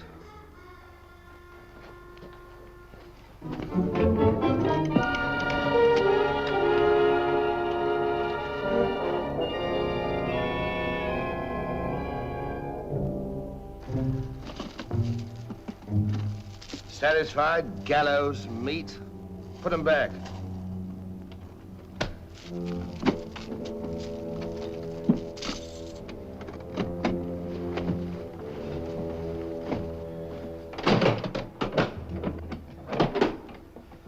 Lower away.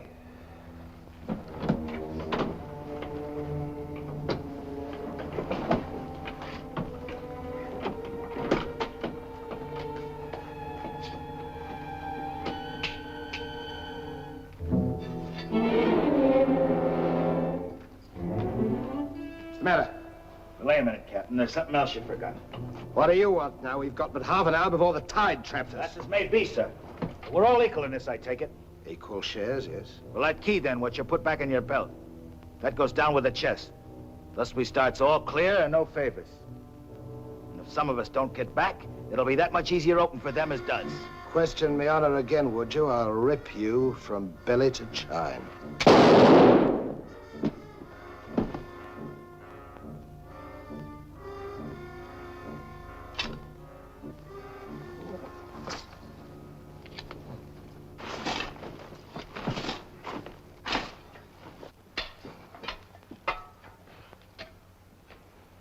Are we such callous rascals that we'd leave a dead comrade without commending his soul to his new master?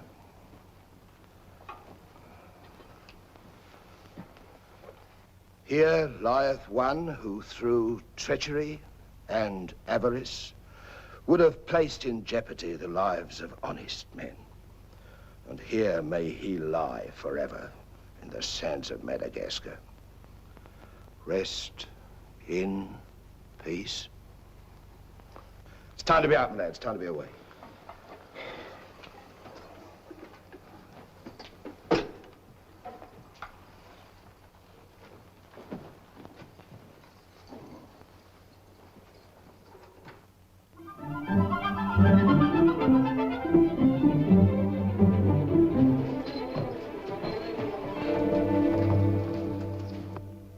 gentleman's a gentleman, he's a gentleman. That's all there is to it, sir. I'm one of nature's gentlemen, but I need polish, my good man. If I'm to improve myself... A gentleman employs the terminology, my good man, only when addressing lower servants, or his inferior, sir. You see, that's why I need you. In my upbringing... A gentleman never sucks his teeth, sir. Many a man's social career has been ruined by lesser. You seem to know your business. I want the best mine, and I can pay for it. 100 quid a year. An infallible mark of the person of quality is his reluctance to pay his domestics high wages. Don't say so. Merely an idiosyncrasy of good breeding, sir. 60 quid a year, then? You realize I've never been on board a ship before, sir. Oh, don't let that frighten you. To the contrary. In fact, since I was a nipper, I've had rather an adventurous inclination toward life on the bound in Maine. It should be quite educational, sir. You'll learn a lot, no doubt. Is it a bargain, then? Very well, sir. My hand on it? Oh.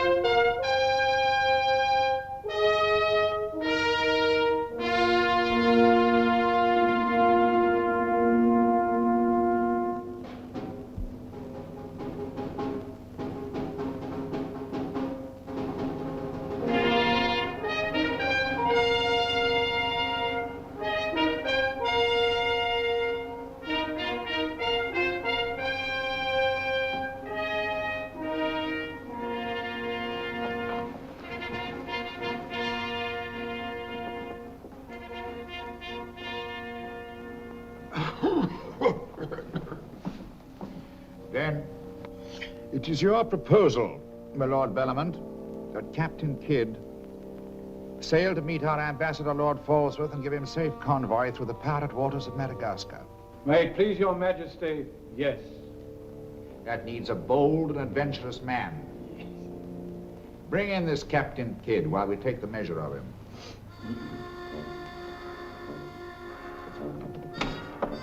Captain William Kidd.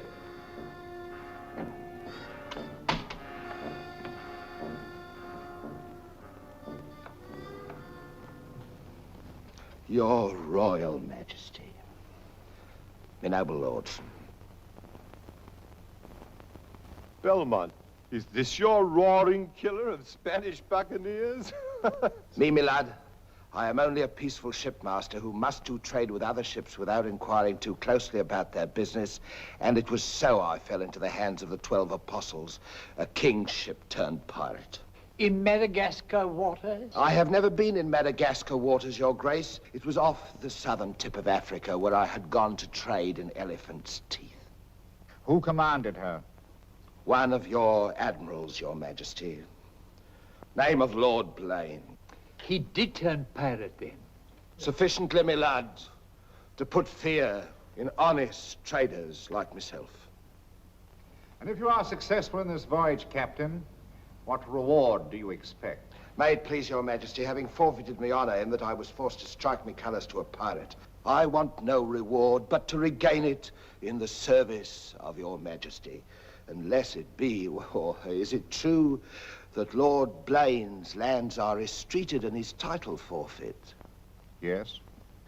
All I ask is that if I lay this renegade nobleman by the heels, is that you honor me humble self with his castle and his lands. Is that all you want, Captain Kidd? Not a farden more, Your Majesty. The fellow treats of a title so lightly, he must be bursting with noble blood. Though I confess he keeps it well hid. Aye, sir, you can no more judge of a man by his appearance than you can judge the extent of a nobleman's brains by the expensiveness of his wit. Am I to suppose that the captain of the King's Guard would deign defense with me?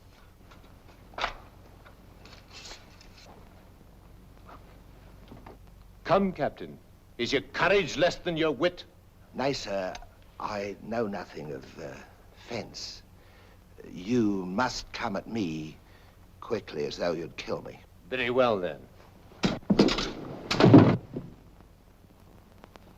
I ask pardon, sire. I've a hot head when roused. I only meant to demonstrate. And to good purpose, Captain.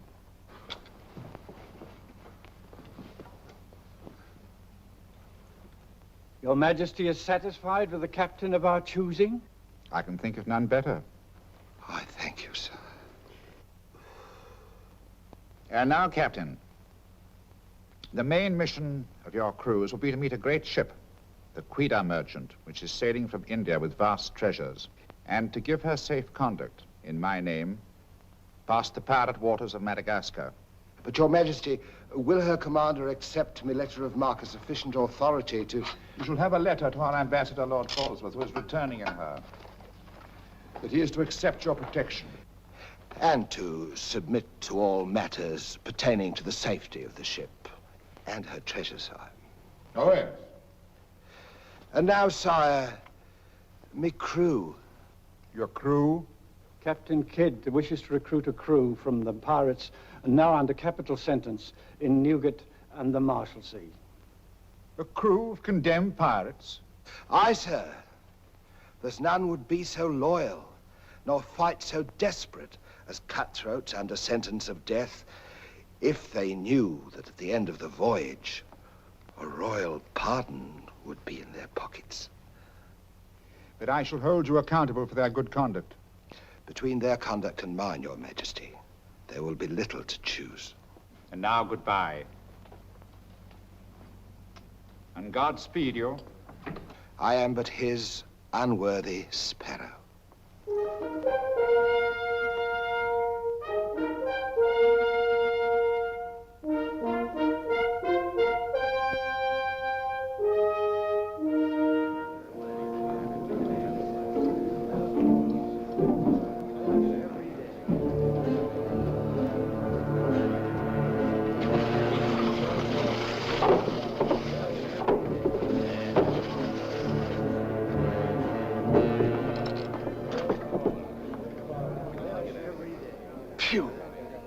I'd rather eat the bill scum from an African slaver. Adam, don't let that temper get you the lash again. If I must hang, I'll hang. But I'll go to the gallows with clean guts, at least.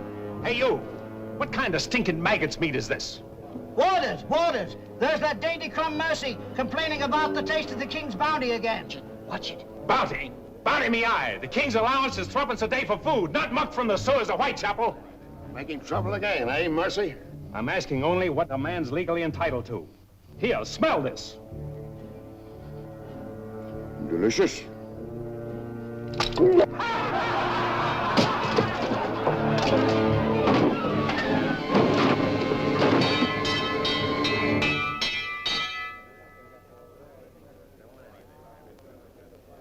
Here, you governor. What sort of a kingdom is this?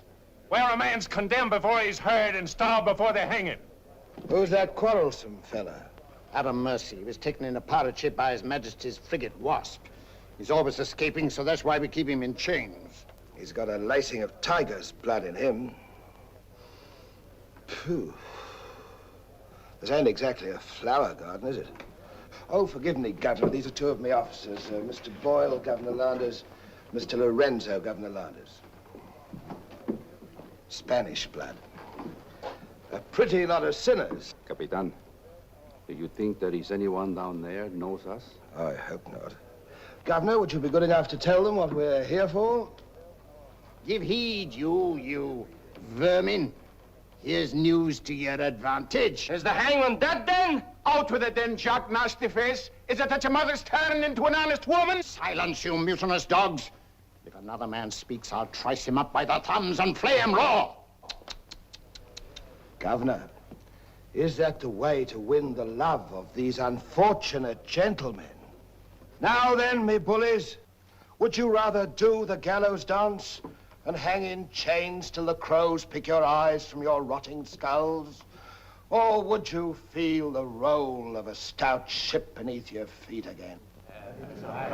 I've a vessel, the Adventure Galley, and the King's commissioned a sailor. And for those who show a loyal and a stout heart, there's a royal pardon in the offing. Which of you knows the waters of Madagascar? I do. Would you have him unlocked, Governor? Order. Unlock him. Look you then. I want men with iron in their blood and steel in their sinews. And the first up here is the first enlisted.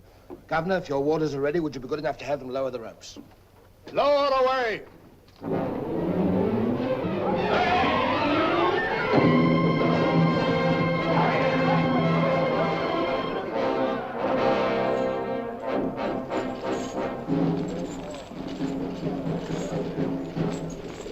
Here they come. Make ready, lads.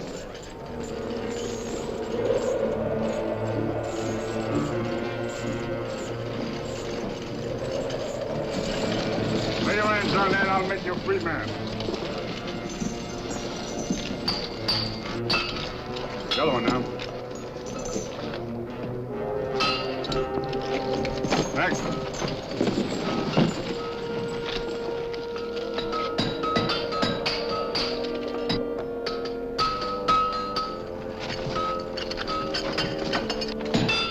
Next one. Come on.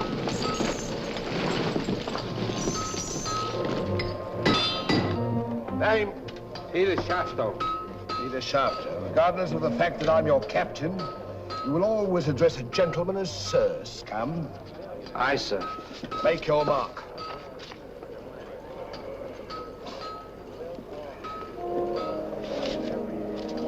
On board. Name? Adam Mercy, sir. Oh, so it's you. Mercy, that's a comical handle for a blade of fortune. Mercy. It's also something the world needs more of. Fire and death a philosopher. You speak cultured. Were you by any chance stable boy to a noble house? Perhaps. I was also master gunner to a buccaneer you may have heard of, Captain Avery. Avery's master gunner. We've need of a master gunner, Mr. Boyle, and from what I've heard, Avery was a shrewd hand at picking them. The berth's yours for as long as you can handle it. I can handle it. Swivel gun along, Tom. I'll forfeit a guinea for every miss. You'll forfeit your neck if you miss while you're on my ship. Make your mark. And you can write. We'll give you a nice bath. You'll draw a uniform befitting a master gunner. On board. Next man. Name? Bartholomew Blivens, sir. Bartholomew Blivens. Make your mark.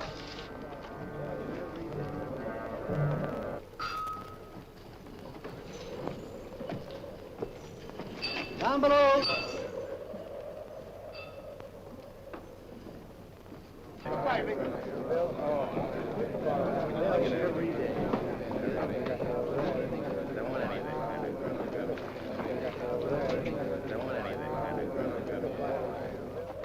Captain aboard.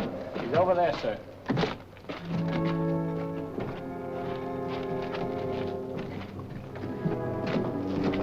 Next man. That's all, sir. Our compliment's full. Povey. I thought you... Yes, you thought I was dead.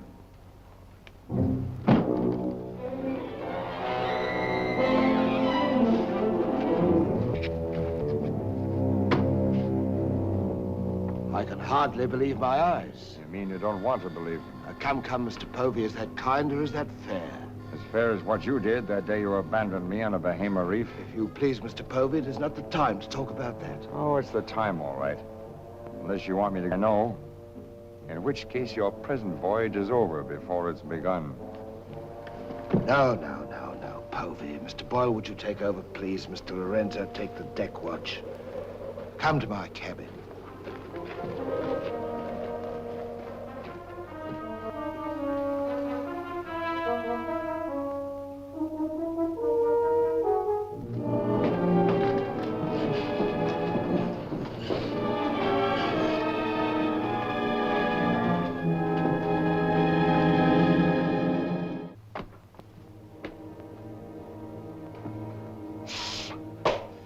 My heart bleeds when I think of one of your delicate constitution having to fend for yourself on a coral reef, Mr. Povey. Come off it, Captain. I know why you marooned me. 'Twas so there'd be only 3 of you to share instead of 4. It's true. A hostile wind did blow us away from your reef. Between friends, we might have sailed back, did exactly what you would have done, Mr. Povey. So no more of your sentimental nonsense, please. Now that we are 4 again, what then? We're not 4. We're 2. Boyle and Lorenzo, dull clods. 20,000 pounds apiece in their hands would only be spent in sinful ways. And you propose to remove them from the path of temptation. How? A knife in the dark? I'm not a violent man, Mr. Povey. I detest violence. People have such an awkward habit of getting in my way. I am an ambitious man, Mr. Povey. And an ambitious man, if he be bold enough, can carve himself a kingdom. I'm going to be a lord, my friend. And that for a commoner like myself takes a deal of money. And that's why there could be 2 less to share before we raise old England again. You cold-gutted shark. Oh, a flatterer.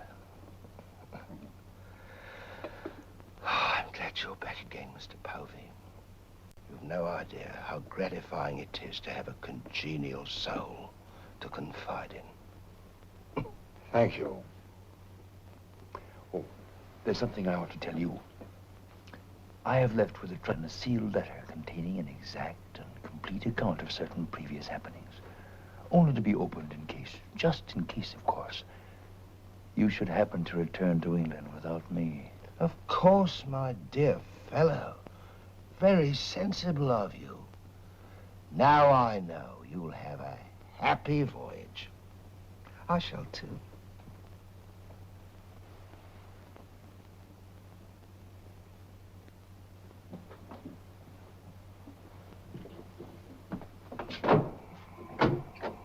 I look up my quarters.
Luckiest men alive.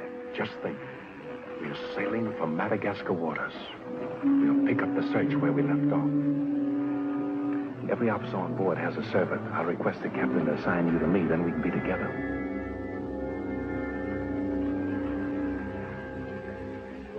Yes, I've spent a good many years of my life at sea, milady, but I doubt if any woman minds a dash of salt, even in a peer of the realm, like myself.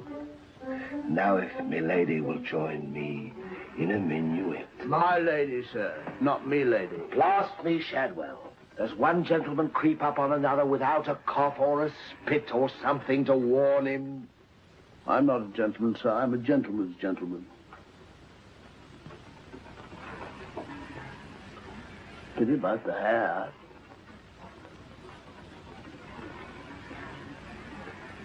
I suppose you've tried everything? Bear's grease? Prenatal influence, perhaps?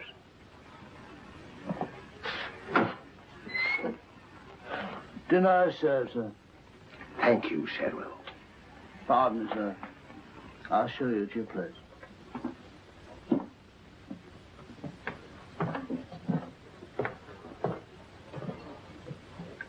Captain, what's all this mummery? You can forget your bilge-water manners for the time, Mr. Boyle. You are now officers on a king's ship. So a man must starve while his manners fatten.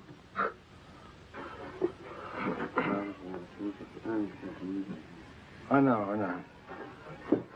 And in a king's ship, it is customary for the officers to rise when the captain enters.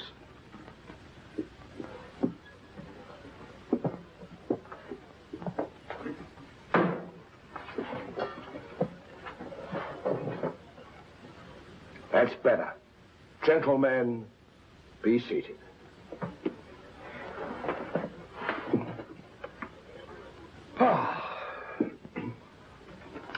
Well, what have we here?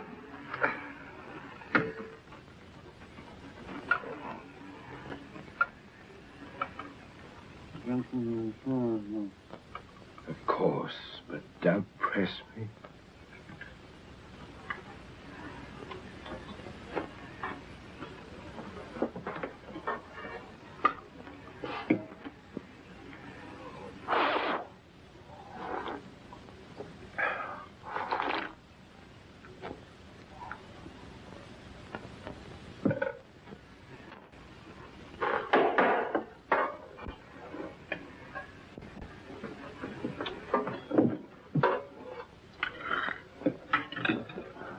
Come, Mr. Mercy.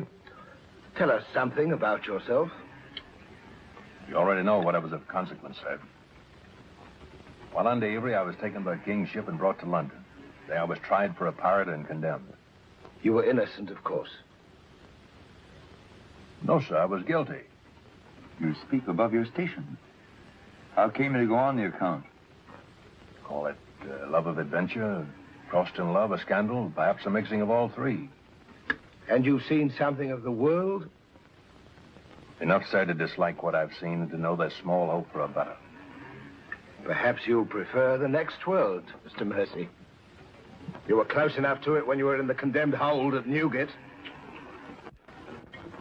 But I'm keeping you from your dinner.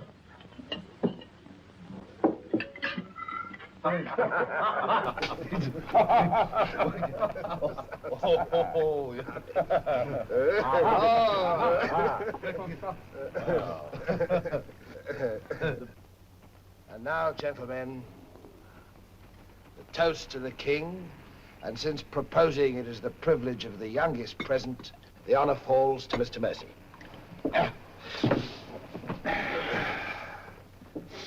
Mr. Mercy, we're waiting. No, sir. Since I've little love for the king, I'll neither propose his health nor drink it.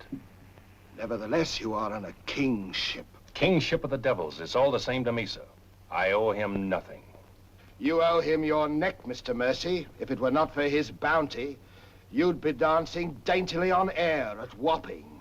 I owe my reprieve to you, Captain. So to you I'll drink in gladly, but not to William. You stand up and drink to His Majesty's health as a king's officer should, or by fire and flame I'll have you shipped back to Newgate on the first vessel we speak.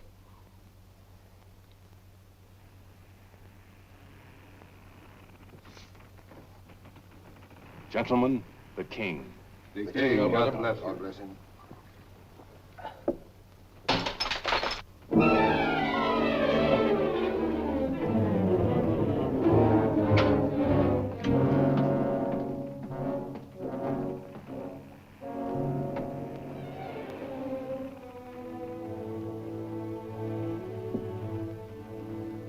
It's curious. Do you suppose His Majesty put him on board to spy us out? Well, we found him chained to a pillar at Newgate. Wouldn't be too hard for the king to plant him there. Yes, but why would he speak so openly against the king? Your wits are even duller than usual, Mr. Lorenzo. Have you never heard of the serpent that takes the color of its background the better to strike? Shadwell. Yes, sir? You have a knowledge of high-born people and those at the court, Shadwell. Have you ever seen Mr. Mercy before? Not before this voyage, sir. He's as high of spirit as a gentleman of quality. I like him. Would you find out who he is and where he comes from? As you wish, sir. Thank you, Shadwell. Oh.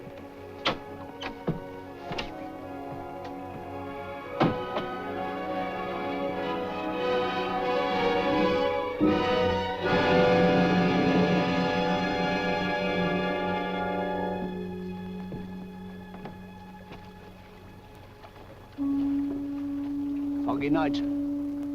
Good evening, Shadwell. Excuse me, sir, but you seafaring men always seem to be looking at something that I never can see. We are looking for something just over the horizon. You know, sir, I recognized you for a gentleman the moment I saw you, sir. What are you, a valet, doing at sea? The captain employed me to make him socially acceptable, sir. I'm afraid we are too far out for me to swim back. But if I can be of service to you, sir. Did the captain send you here? Yes, sir. Why? He wants to know who or what you are, sir. Who do they think I am? Possibly a spy placed on board by His Majesty. They seemed uneasy, sir. This Captain Kidd, how long have you known him? Have you sailed with him before? Oh, no, sir. All I know is he's, well, among other things, a merchant captain. A spy? That's strange. Why should they be afraid to be spied on? Good night, Shadwell. Good night, sir.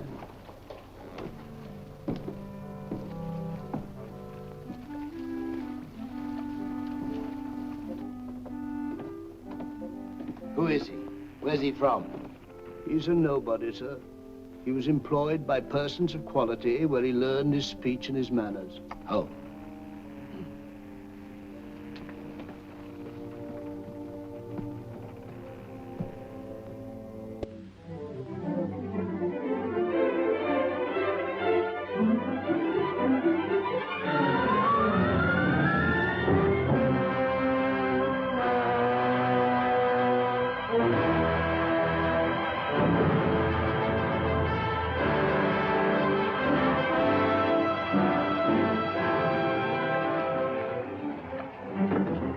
It's a matter of judgment. If you fire on the up roll, the shot will go over his yards.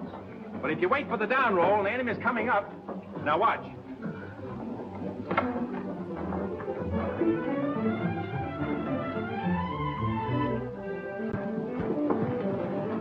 Get ready.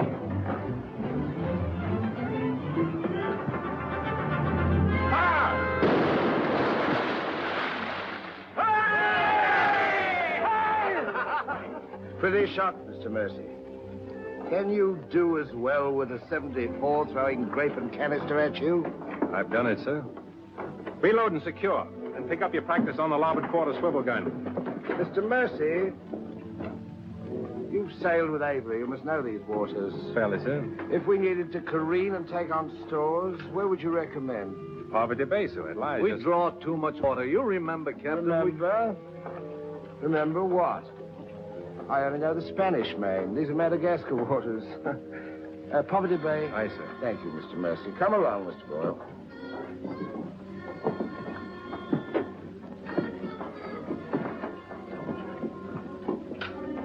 You blundering ass.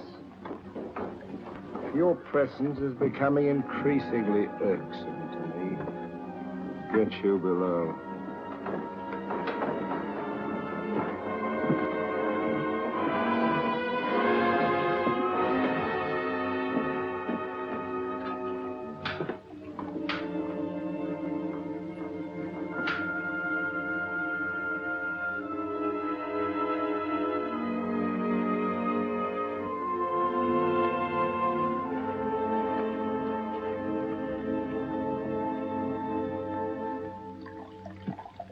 Now let's get down to the business of this voyage. Hand me that chart, Mr. Boyle. Capitan, I have been thinking every day and every night. What about that dinero that we buried in the cave? What good is it there? Let's get it and get it back where we can spend it. That stays where it is for a while. Why? we've got a fatter prize sailing right into our pockets. Now, here's our present position. Here's Madagascar. Here's Calicut. In June, the great galleon, the Queen Merchant, sails from Calicut to England. We should meet her about here. She's stuffed from keel to gunwales with treasure to the value of £500,000. And we are to give her safe passage through the pirate seas. By safe passage, you mean we're to take her, Captain? Now, don't be greedy, Mr. Povey. I grant that most of what's in her may find its way into our pockets, but let's be fair. The king, poor gentleman, will expect something. But however we do it, it must be done legal-like and honest. Stick to ways you're familiar with. Why, you pox-rattled villain, I can be as honest as any man if I have the incentive. Oh, yes, my Lord Blaine. Lord Blaine's name is not to be mentioned among us, Mr. Povey. He's dead, so's his crew and so's ours, and there's none outside this cabin that knows what became of them. And if you all enjoy living, you will remember that. Well, here's to our meeting with the Queen Merchant. Queen Merchant. Queen Merchant. Queen Merchant. God bless her. God bless her. Dios la bendiga.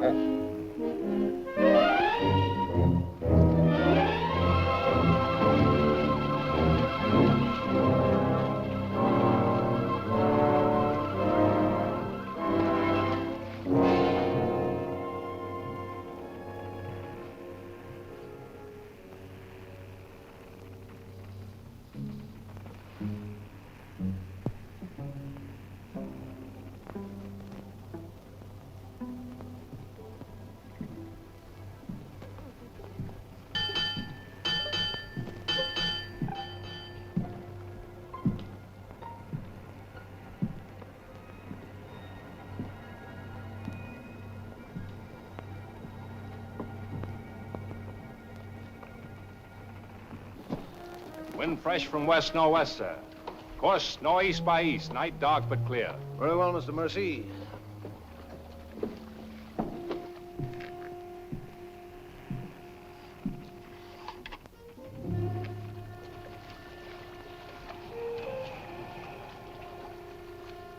Northeast by east. Northeast by east.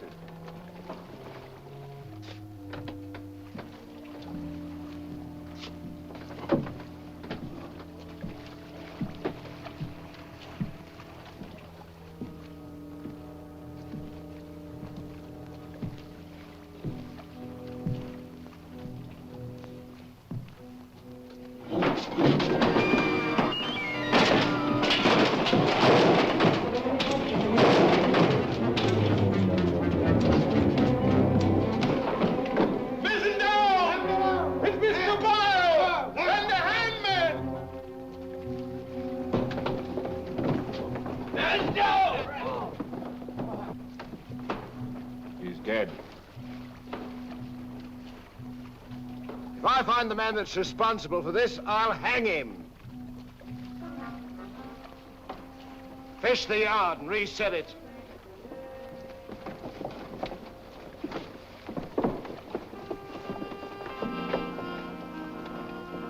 What do you suppose happened? Someone's been tampering with these lines.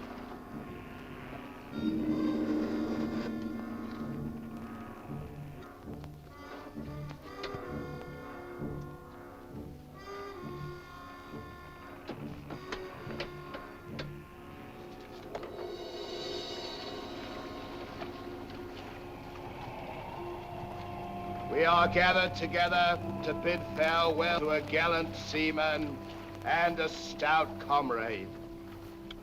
Here was a man, shipmates, whose heart the flinty mountains could not match, who always took better than he gave, whose benevolence was such the orphan's mite and the rich man's gold alike found refuge in his pocket.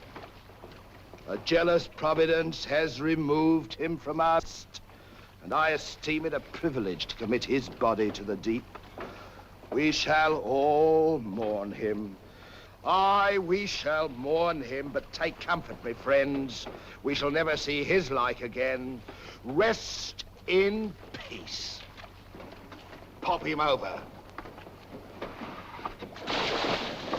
Pity, Mr. Mercy, a great pity, but the ship's work must go on. Move your gear into poor Mr. Boyle's cabin. You will take his place as master. As master. Aye, sir.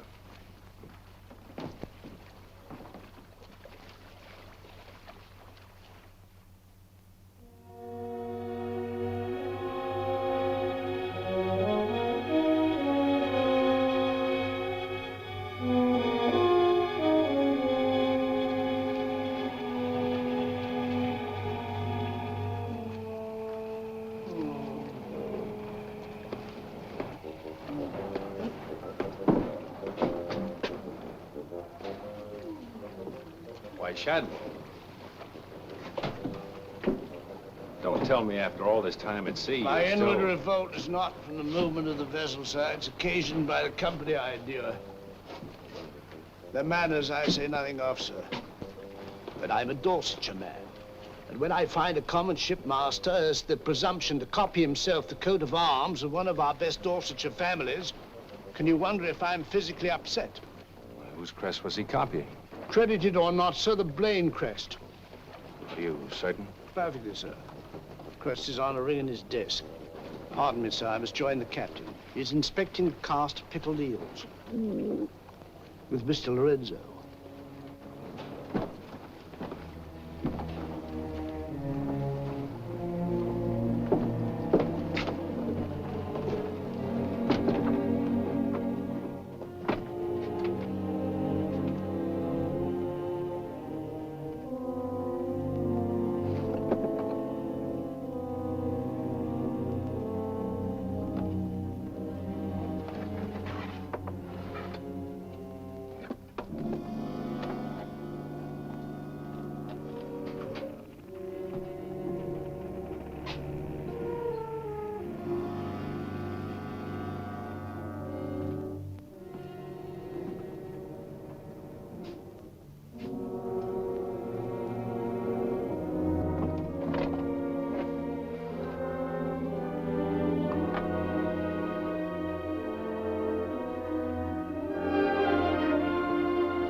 Well, Mr. Mercy,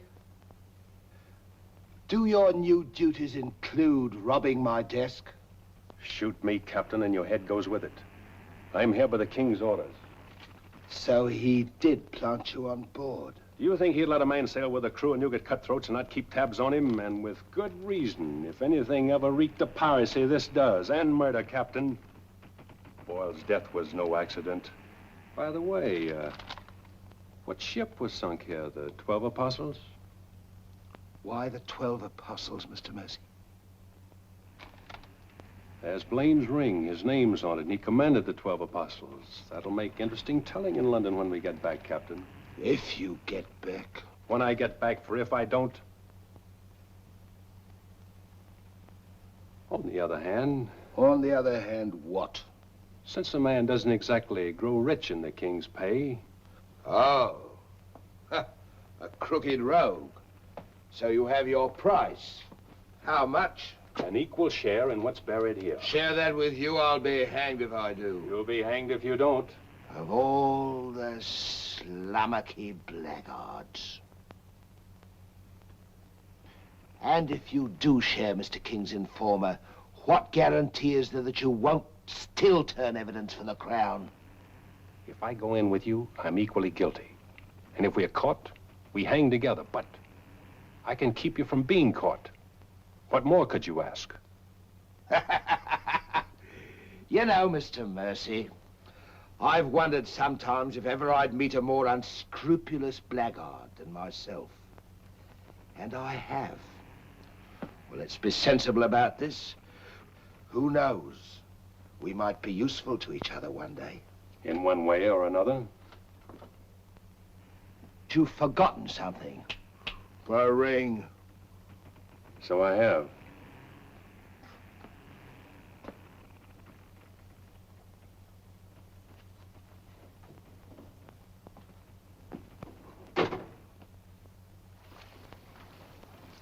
Listen in carefully, because I want you to tell it in London if anything happens to me. Kid caught me in his cabin robbing his desk. I lied to him, told him I was a king's informer. Good. Yes, but he didn't believe me, not one word. He just pretended to. Oh, why didn't you shoot him?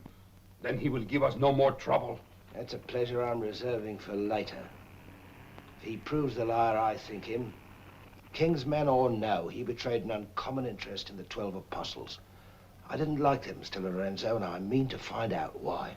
Why, you could have charged him with robbery and turned him off at a yardarm, all legal and shipshape. We would have been rid of him once and for all. Let's not be impetuous, Mr. Povey. He can't leave us, unless he swims. It'll be rather amusing to find out what he does. You rest easy. Leave Mr. Mercy to me.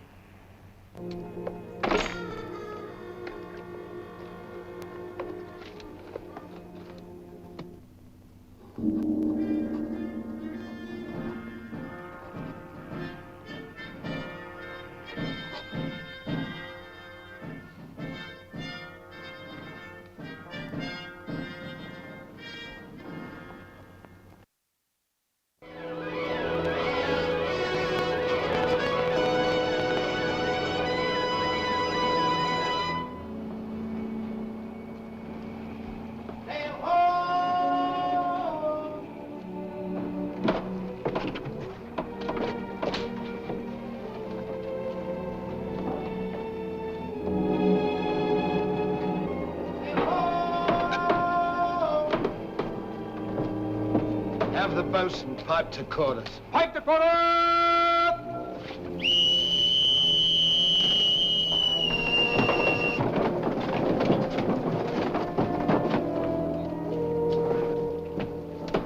It's the Queen Merchant, sure enough.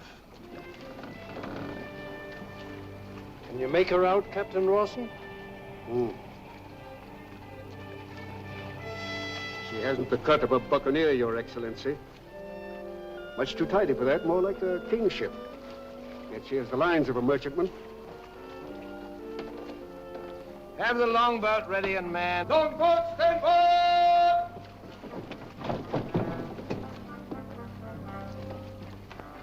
Stand by to put a shot across her bows, Mr. Mercy. Aye, sir. Number 4 gun crew, stand by for action!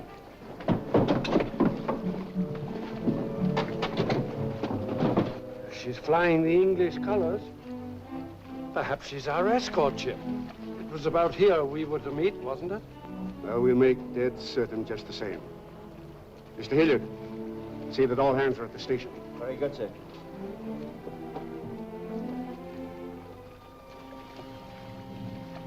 Ready? Fire! For place, Mr. Mercy. Hard to starboard. Hard to starboard. Starboard she is, sir.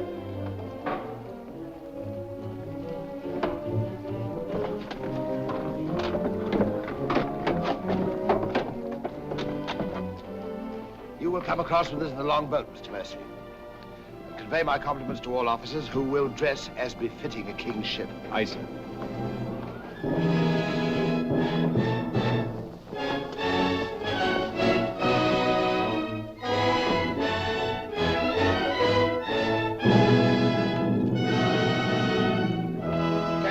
Kidd of His Majesty's privateer Adventure, at your service, sir. Mr. Povey, me surgeon. Mr. Mercy, me master. Mr. Lorenzo, me navigator. Welcome aboard, gentlemen. I'm Captain Rawson. I'm Lord Falsworth, His Majesty's ambassador to the court of the Grand Mogul. Your obedient servant, sir. I've been sent to give you convoy, and we'd better make haste with our business. These are unhealthy waters for ships to be hove to, as I discovered a day or so ago. You mean you sighted some of the pirate brotherhood? More than that, sir. We beat off 2 of them. Avery and Culliford out of Last Hope, some 30 leagues south of here. Oh, stop me, I near forgot. Could you spare us some powder and ball? We used more than was safe during the action. Oh, why, all that you need, sir, and welcome. Mr. Lorenzo here could attend to that, then? Oh, Mr. Hilliard, take Mr. Lorenzo below and see that he gets what he wants. Aye, aye, sir. Captain. Oh, sir.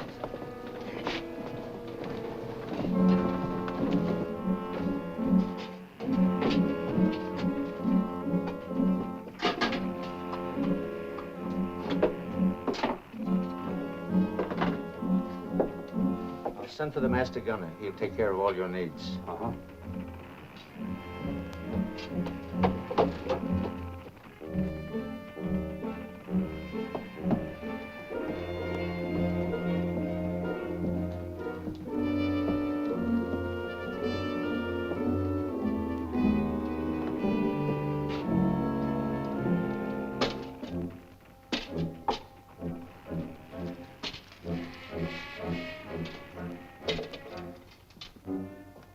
Mr. Lorenzo!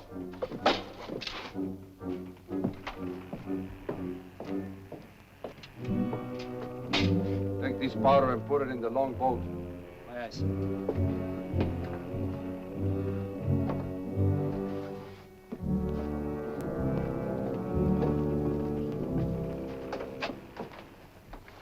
Gentlemen, my daughter, the Lady Anne Dunstan. Captain Kidd, Mr. Povey, Mr. Mercy.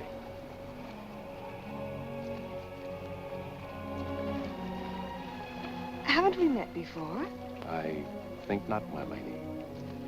You remind me of someone I've seen. I think it impossible that we could have ever met. Perhaps. How do we proceed now, Captain? Well, I'm instructed to give you protection past Madagascar, and you'll be safe as long as we sail in company. But Avery will be a wolf at your heels, and if we are separated in darkness or storm... And what would you advise then, sir? Well, I suppose we could take Lord Falsworth and Lady Anne aboard the Adventure till Madagascar's astern, and then if we are separated and this vessel should be taken... What about the treasure on board? One silver chest alone. A present to His Majesty from the Grand Mogul. Contains precious gems valued at more than £1 million. May I suggest, Your Excellency? Now, why not transfer the treasure chest with yourself and Lady Anne on board the Adventure until we are out of danger? She's a kingship.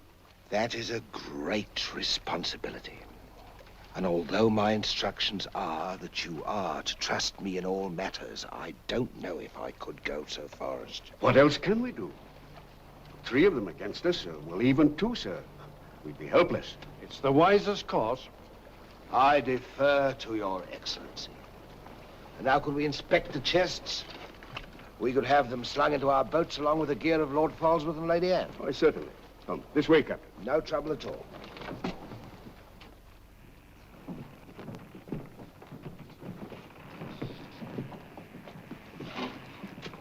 Hoist away.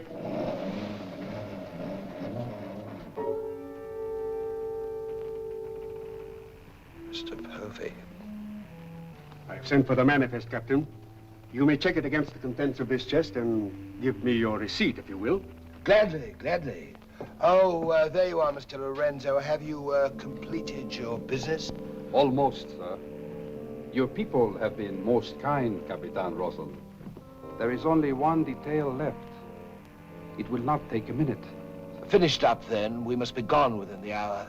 Yes, Capitan. Oh, manifest, sir. Would you attend to that, Mr. Povey? Thank you very much, Captain.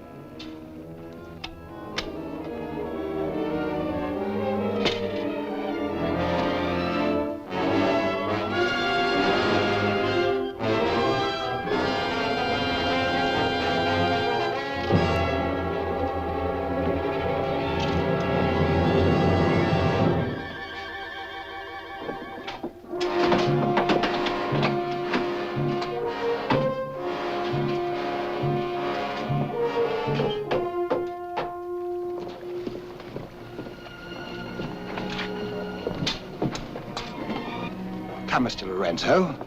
You've seen a lovely lady before this. A tribute to your beauty, ma'am. Did you finish your business below? Yes, Capitan. Then we'd better be underway. Mr. Mercy, you will see Lord Falsworth and the Lady Anne into the boat. Yes, sir.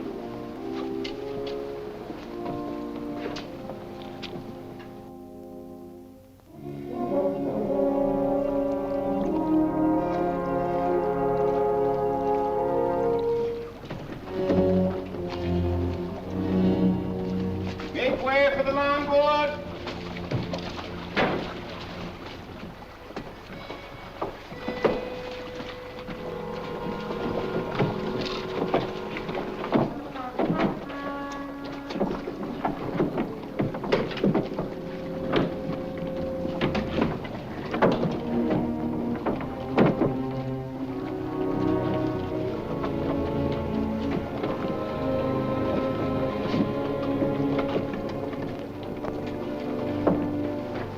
You will look after the loading, Mr. Lorenzo.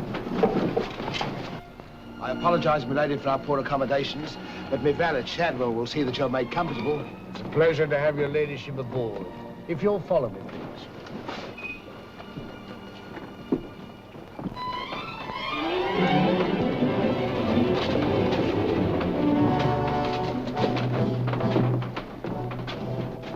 Why hasn't it happened?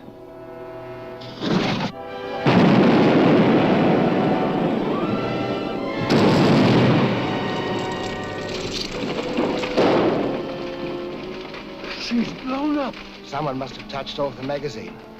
Send out your boats at once, sir.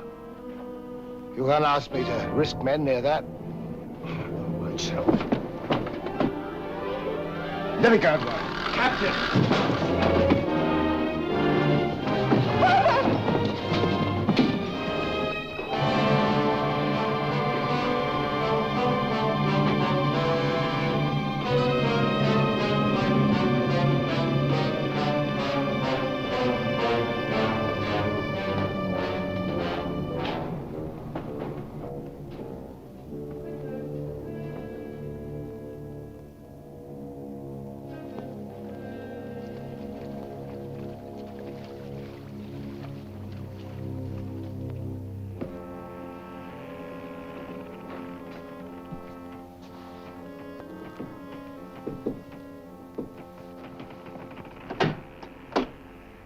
Excuse me, milady. Your father, may I say how sorry I am? The captain has requested that you take your meals in the main cabin. Oh, no, Shadwell, I can't bear to face those men. I can't. I quite understand, milady, but the captain's orders are orders. Shadwell, you must help me. There's no one else I can trust. But what can I do, milady? I'm only a servant. Where can I turn? I'm so confused and frightened. I keep thinking of my father and the others lost back there. And on this ship, wherever I go, those horrible staring men. That Lorenzo who's always standing behind me, beside me. Last night there was a tapping on the door. And when I opened it, there he was, that evil smiling face of his. Why, he might better belong with those pirates you fought a few days ago. Pirates, milady? We fought no pirates. Why, my father said Captain Kidd told.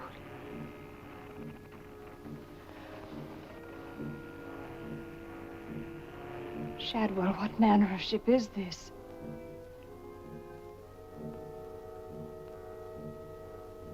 My father was killed deliberately, I'm sure of it. That's why I can't bear to face your captain. I'd accuse him. There is a man on board, milady. A gentleman whom I know you can trust. Mr. Mercy? Yes, milady. Shadwell, I know I've met or seen him before, no matter how he denies it. His name isn't Mercy, but who is he? All I really know is, milady, he's no friend of the captain's. Perhaps if I ask him, he'll... Shall I? Oh, yes, will you please? Yes, milady.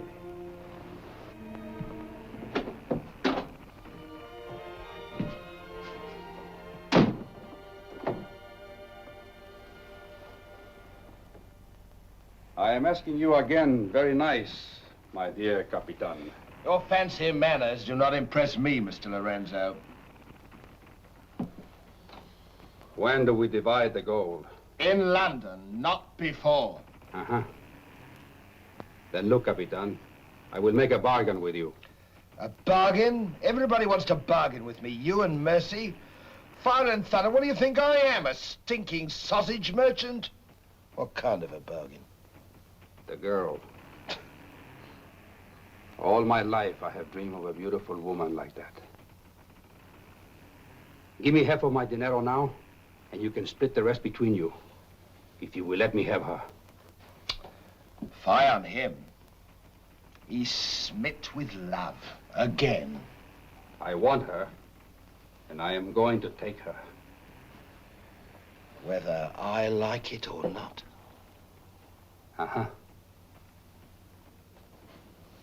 With all this treasure on board, the crew is like a barrel of hot gunpowder. All that is needed is a word in the right ears. Do you mean mutiny? You're a witness. He's inciting the crew to mutiny. No, Capitan. I was only joking. You have a very nasty way of joking, Mr. Lorenzo. As for the girl, I have my own plans for her, and they do not include you. Get out.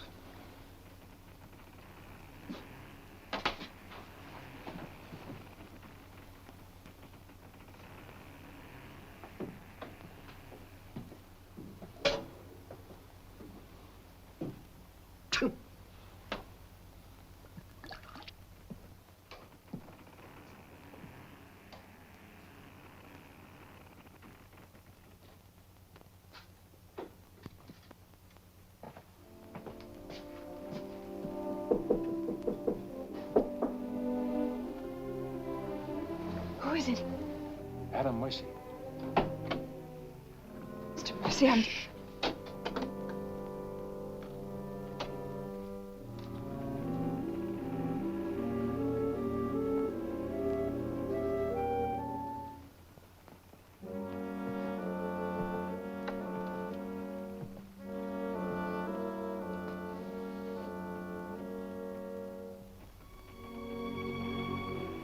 Thank you for coming, Mr. Mercy. My name's Adam Blaine. Son of Lord Blaine. I knew it. I knew it. But what are you doing on this ship? My father was killed and accused of piracy. Few people believed Lord Blaine. The king did. That's why I went to sea and turned pirate 3 years ago. That's why I'm on this ship. I knew that someday I'd come upon the truth. And you have. It was Captain Kidd who killed your father, wasn't it? Adam, I'm no fool. He did the same thing to my father. The fat butcher. It's taken me 3 years to track him down. 3 years of degradation. Now I've got him where I want him, and he knows it. You mean he knows who you are? He knows something. That's why you didn't admit to me who you were. Why you avoided me. If Kit knows we shared this, he'd kill you with as little compunction as he means to kill me, if I let him. What can I do to help? There must be something. Forget everything you've seen on this ship. Play up to him. Be friendly. That way you'll be safe. Now, when you get back to London, no matter what has happened to me, go to the Lords of the Admiralty and the King. You'll be doing me a great service as well as yourself. I will, Adam, I promise. You're going to have trouble with Lorenzo. The beating of the lamb's exciting the tiger. His blood's getting too rich for him. He'd be the better for bleeding. Things are getting a bit complicated, my lord. The king may accept the elimination of the Queen of Merchant as an accident. Maybe even the sudden demise of Lord Falsworth. But what about the lady? You said you had plans for her. Do they include... Mr. Povey, the little dear's as safe with me as if she was me daughter. My passion's power and gold. Since she suspects nothing, I'll deliver her to His Majesty along with his share of the Queen of Merchant's goods, or weep appropriately over the untimely demise of her pa, receive the grateful thanks of me sovereign, and a peerage is mine. My lord. Laugh if you will, but that's what I'll have. And neither man nor devil shall stop me.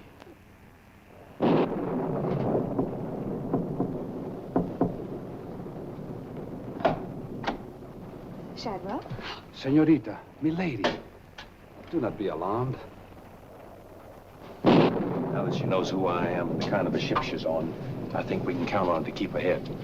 You stay here till I come off watch.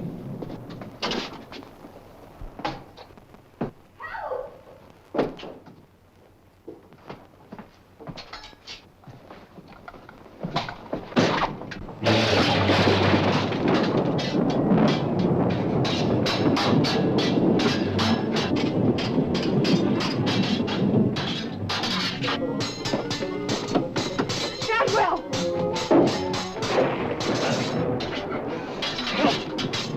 Use your head, Mr. Povey. Luck's with us tonight. Which of either of them would you like to see survive?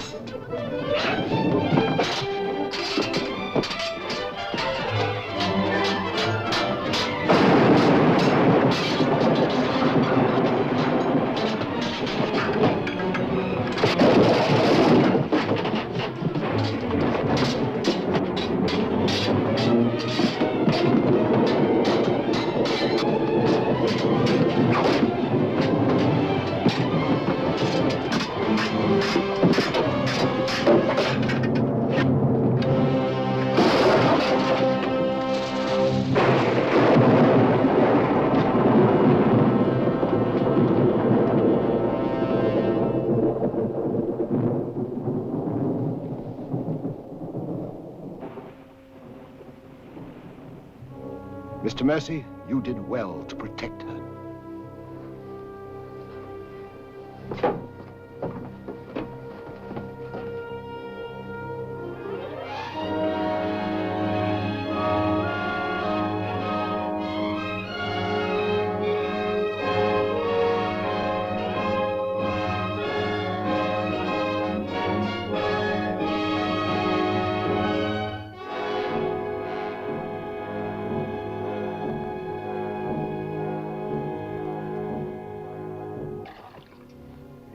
Sir? Yes, I'm all right. Look after Lady Anne.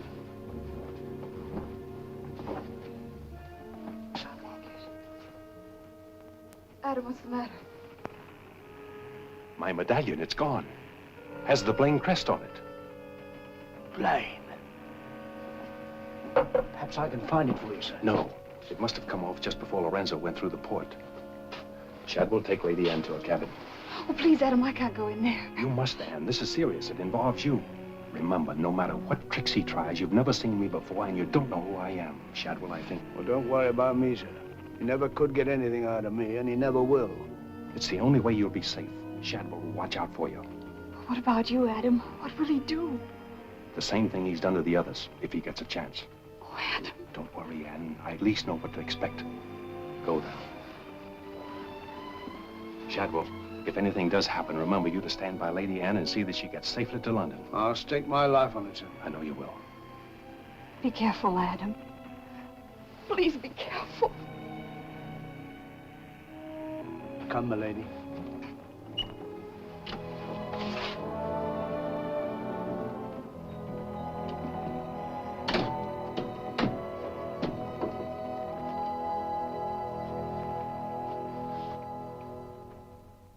He's no king's man. Who is he then? Tomorrow we put into the lagoon for water, and while the crew's getting it on board, you and me and Mr. Mercy's going to the cave. You're going to take him in there? I've a peculiar humor to watch my clever young friends fizz when we dig up their chests. Sweet dreams.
Think fast, Mr. Mercy. You haven't got forever.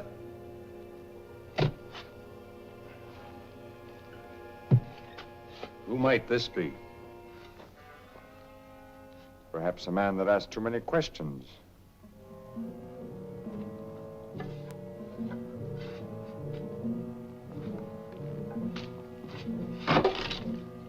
Gently now, Mr. Mercy. You've come on something.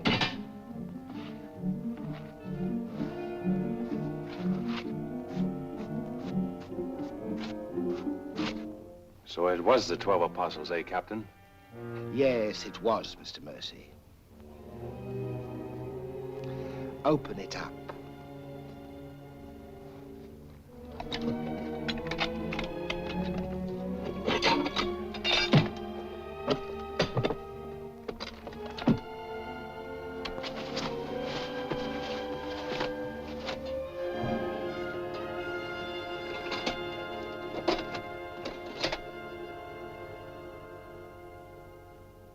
Blaines. Blaines. He was a brave seaman, but foolish. Did you happen to know him, Mr. Mercy? I'd heard of him. I thought perhaps you had. This is yours, isn't it? I, traded a ring for it. One of Avery's men. Yes. When I encountered Lord Blaine at sea, I did my simple duty as a loyal subject. A pity he turned pirate and traitor to his king. Liar!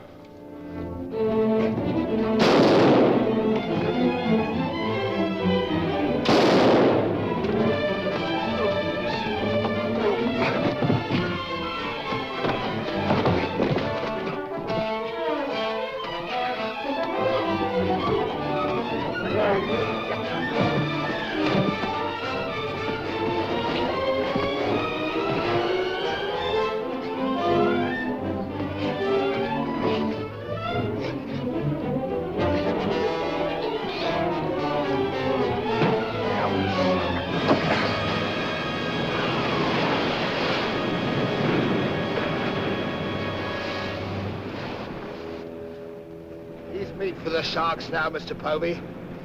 Tide closes this place in half an hour. We've nothing more to fear. Oh, yes, you have, Captain. Lady Anne. It's a long voyage home, Mr. Povey, and anything might happen.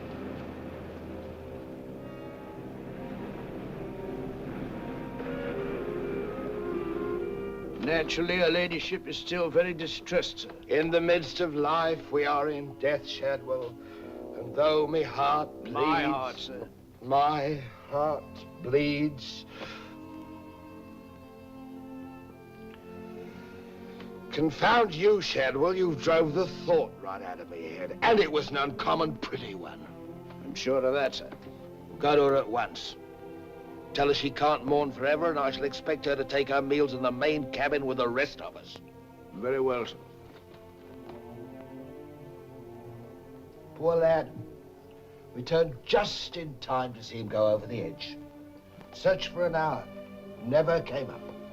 Well, here's to him. Wherever he is. You feeling ill? Yes, I'll go to my cabin with your permission. If you wish, it's been quite a trying voyage. What with one little thing and another, but bear up. You'll soon be home again.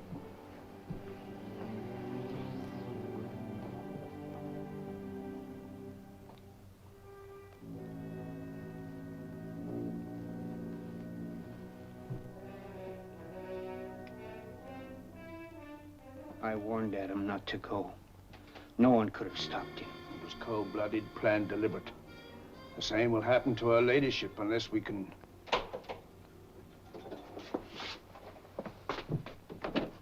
Adam. Adam, how did you... They find you on board, sir? I've come back for Lady Anne. Oh, thank you, sir. I've been hanging on the rudder chain since dark, waiting for the turn of the watch. The jolly boat's moored astern. I waited alongside. It's secured right under this port. Bart, get in it and drift aft under the main cabin. Well, now, get me some dry clothes. Shadwell, where's the captain? In his own cabin with Mr. Povey, sir. Examining the silver chest they brought back on board, sir. My father's chest. Shadwell Kid doesn't suspect you. Tell Lady Anne to get some things together, and when the coast is clear, you come back for me. Yes, sir.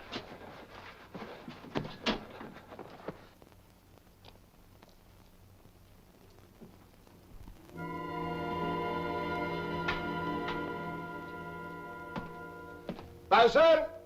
Aye, sir? Rouse out both watches at daybreak. We're weighing on the morning tide. Aye, sir.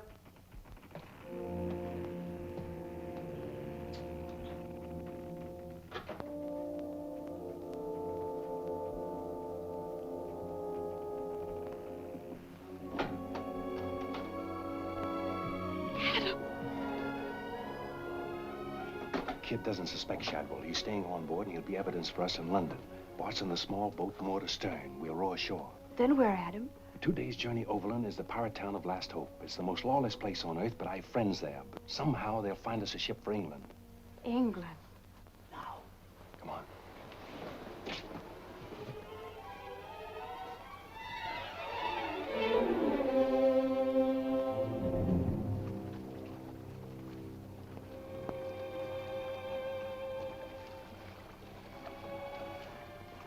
Get down in the bow.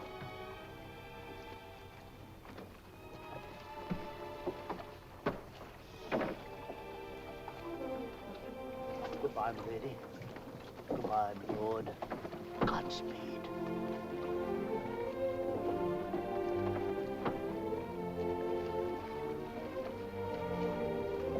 I'll see you in England. Ahoy there! Who's in that boat now? Come on!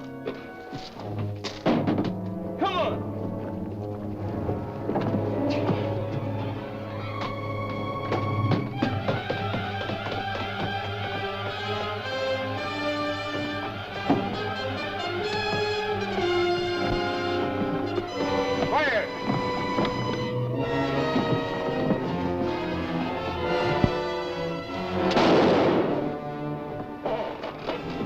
Thank you, my lord scum.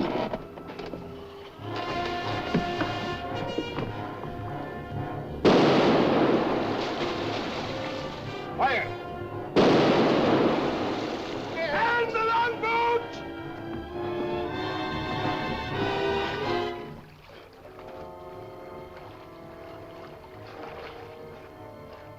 Five. 5. Hold on to me.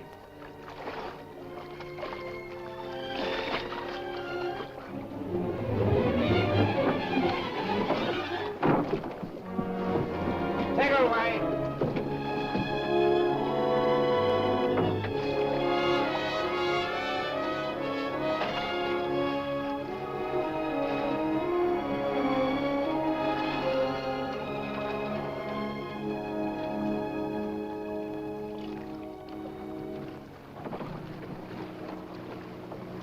He's dead as a mackerel. He's gone, too. I guess that's the end of him, eh, Captain? And good riddance. Back to the ship, boys.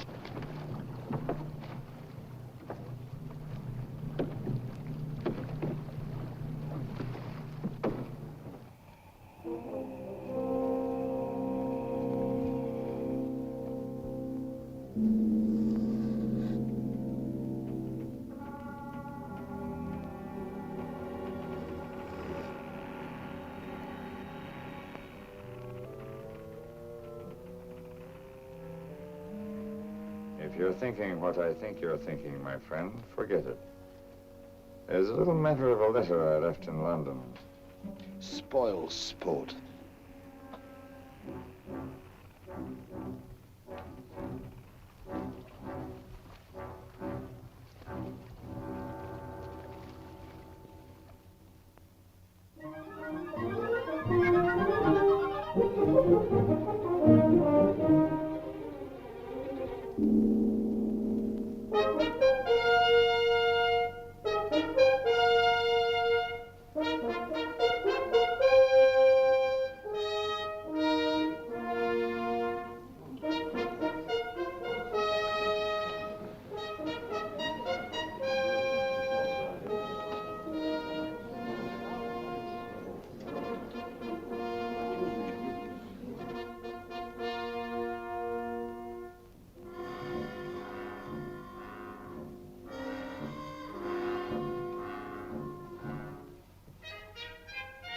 Captain William Kidd.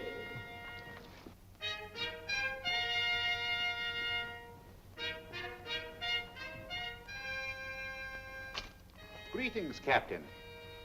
What news have you brought me from the Indian seas? By your leave, Your Majesty, both good and ill, but mostly very good indeed.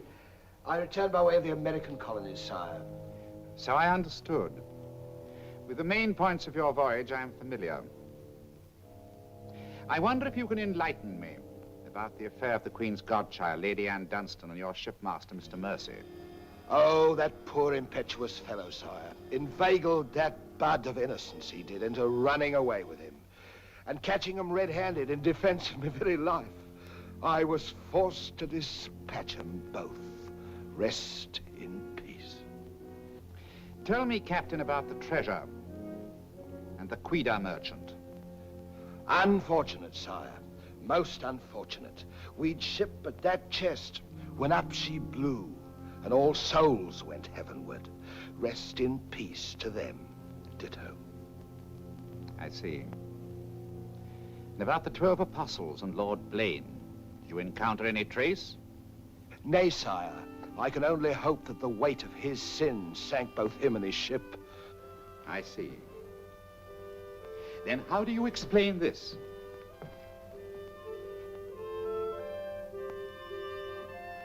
Whose might that be, Your Majesty? My officers found it on your ship at Plymouth after you left for London. It bears the Blaine crest, with which I believe you are not unfamiliar. I've always felt that Mr. Povey, my surgeon, a very wily fellow indeed, was hiding something from me. Hiding it in a secret lazaret in your cabin, Captain? I hope Mr. Povey has a proper explanation, sire. Mr. Povey was killed 3 days ago defending it. With his dying oath, he swore it was not his. Perhaps Shadwell, my valet, slipped it aboard. Might it not have come from a Madagascar cave, Captain? Something dreadful queer about all this, Your Majesty. Enough of your lies. Look.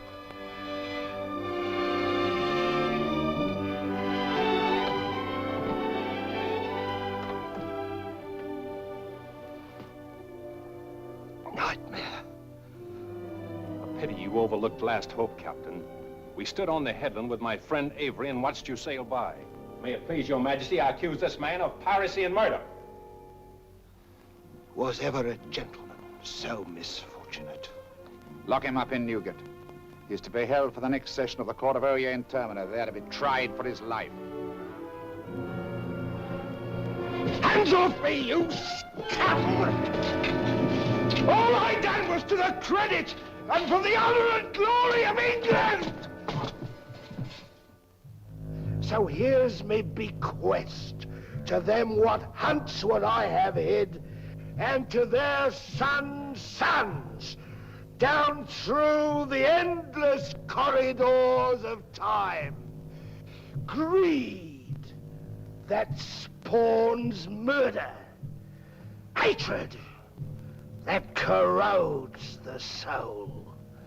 Ambition, the foulest strumpet of all. Hey, Jack! Jack Ketch! Sell me a bit of that rope for 6pence, will you? Save your money, my lads. You can have it all for nothing if you'd only step up here and wear it. Hurry it up, Jack. Can't wait forever. Captain Kidd is dead, my Lord Blaine. His account is closed. Now, in what manner can I atone for the injustice I worked upon your father? Orford, your first Sea Lord, what do you suggest? We've a fine frigate of 50 guns, commissioned for American waters, sire, that we thought of naming the Lady Anne. It should be a wedding gift to you from the Crown, for your loyalty and service to king and country.